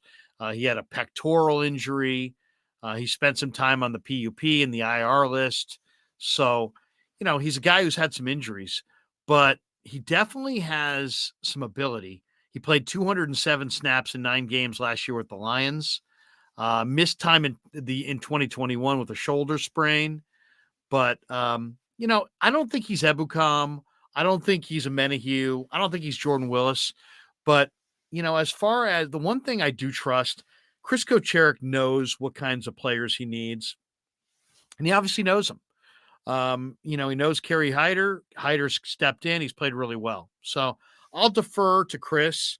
Chris knows he needs to put heat on the quarterback, and they need depth there, and they needed another free agent. The draft is a great spot for edge rushers, especially this year.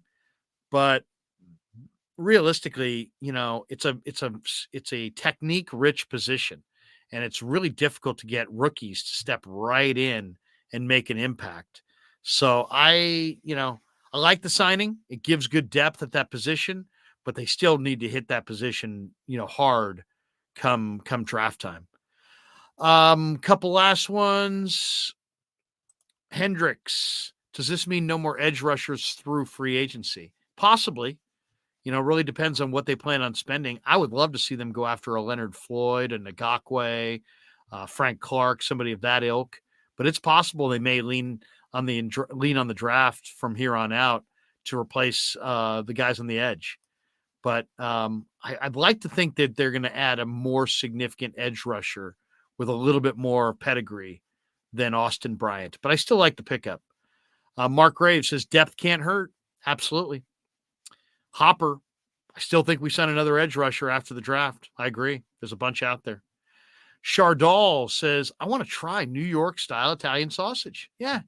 It's at every restaurant, every grocery store, Safeway, Food Max, Food for Less, you name it. Costco, it's all there. Clarsard, more on offense or defense in the draft, Larry. Defense. You need to find another safety, another corner, another defensive end or two. And then offensively, I think you need a right tackle. You definitely could use another tight end and probably one more dynamic weapon. I was talking to Wayne Breezy today. We're both in agreement that we really like the Alabama kid, Jahmyr Gibbs, who started at Georgia Tech, transferred to Alabama. They don't need a running back. They've got Elijah Mitchell. They've got, obviously, CMC. But, man, if you could add a player like Jahmyr Gibbs, he's a star, absolute star, dynamic player. Carlo P. Larry, will you be at the draft? I'm going to be right here talking to you guys during the draft. The draft's in Kansas City. I'm not in a rush to get to Kansas City. I'm just not. As far as how much more can they spend, I think the Niners have roughly $8.5 million of cap room, but that's ultimately what it's going to take to sign their draft class. They can create more cap room if they want to do another restructure or two. They could do a restructure and have more money. So it's kind of just, I don't want to say the cap can be manipulated, but you can make moves around the cap to create more room. And when you have needs and you have, right now they don't need any more room to sign their draft class. But as far as if they want to sign Leonard Floyd, yeah, they're going to need to have some more room. Mark Graves. Good night, Larry. Good night, everybody. Hope you enjoyed the show. Thanks to our sponsors. Thanks to all of you. As I said, check us out tomorrow on the Krueg Show. Big Thursday. Ryan Hensley is going to be by at 11 a.m. We'll talk Niners. Jesse Naylor at 6 o'clock. And then Danny is maybe talking about going live on his channel tomorrow night. So we'll join him as well. Until then, have a great night, everybody. Peace. I hope you enjoyed the Krueg Show. Hit like and subscribe. Help us out. Also, we do have more Krueg Show t-shirts. If you want one, they're $35, $25 plus shipping. Just DM me on social media and tell me how many you want, what size, and then I'll give you my Venmo. You can Venmo me, and I'll mail them out to you. So we got plenty left. So if you want to get a Krueg Show t-shirt, absolutely. Reach out. We'll get them to you. And Hopper 830 says, good show. Absolutely. Don't plan on ever doing anything but good shows.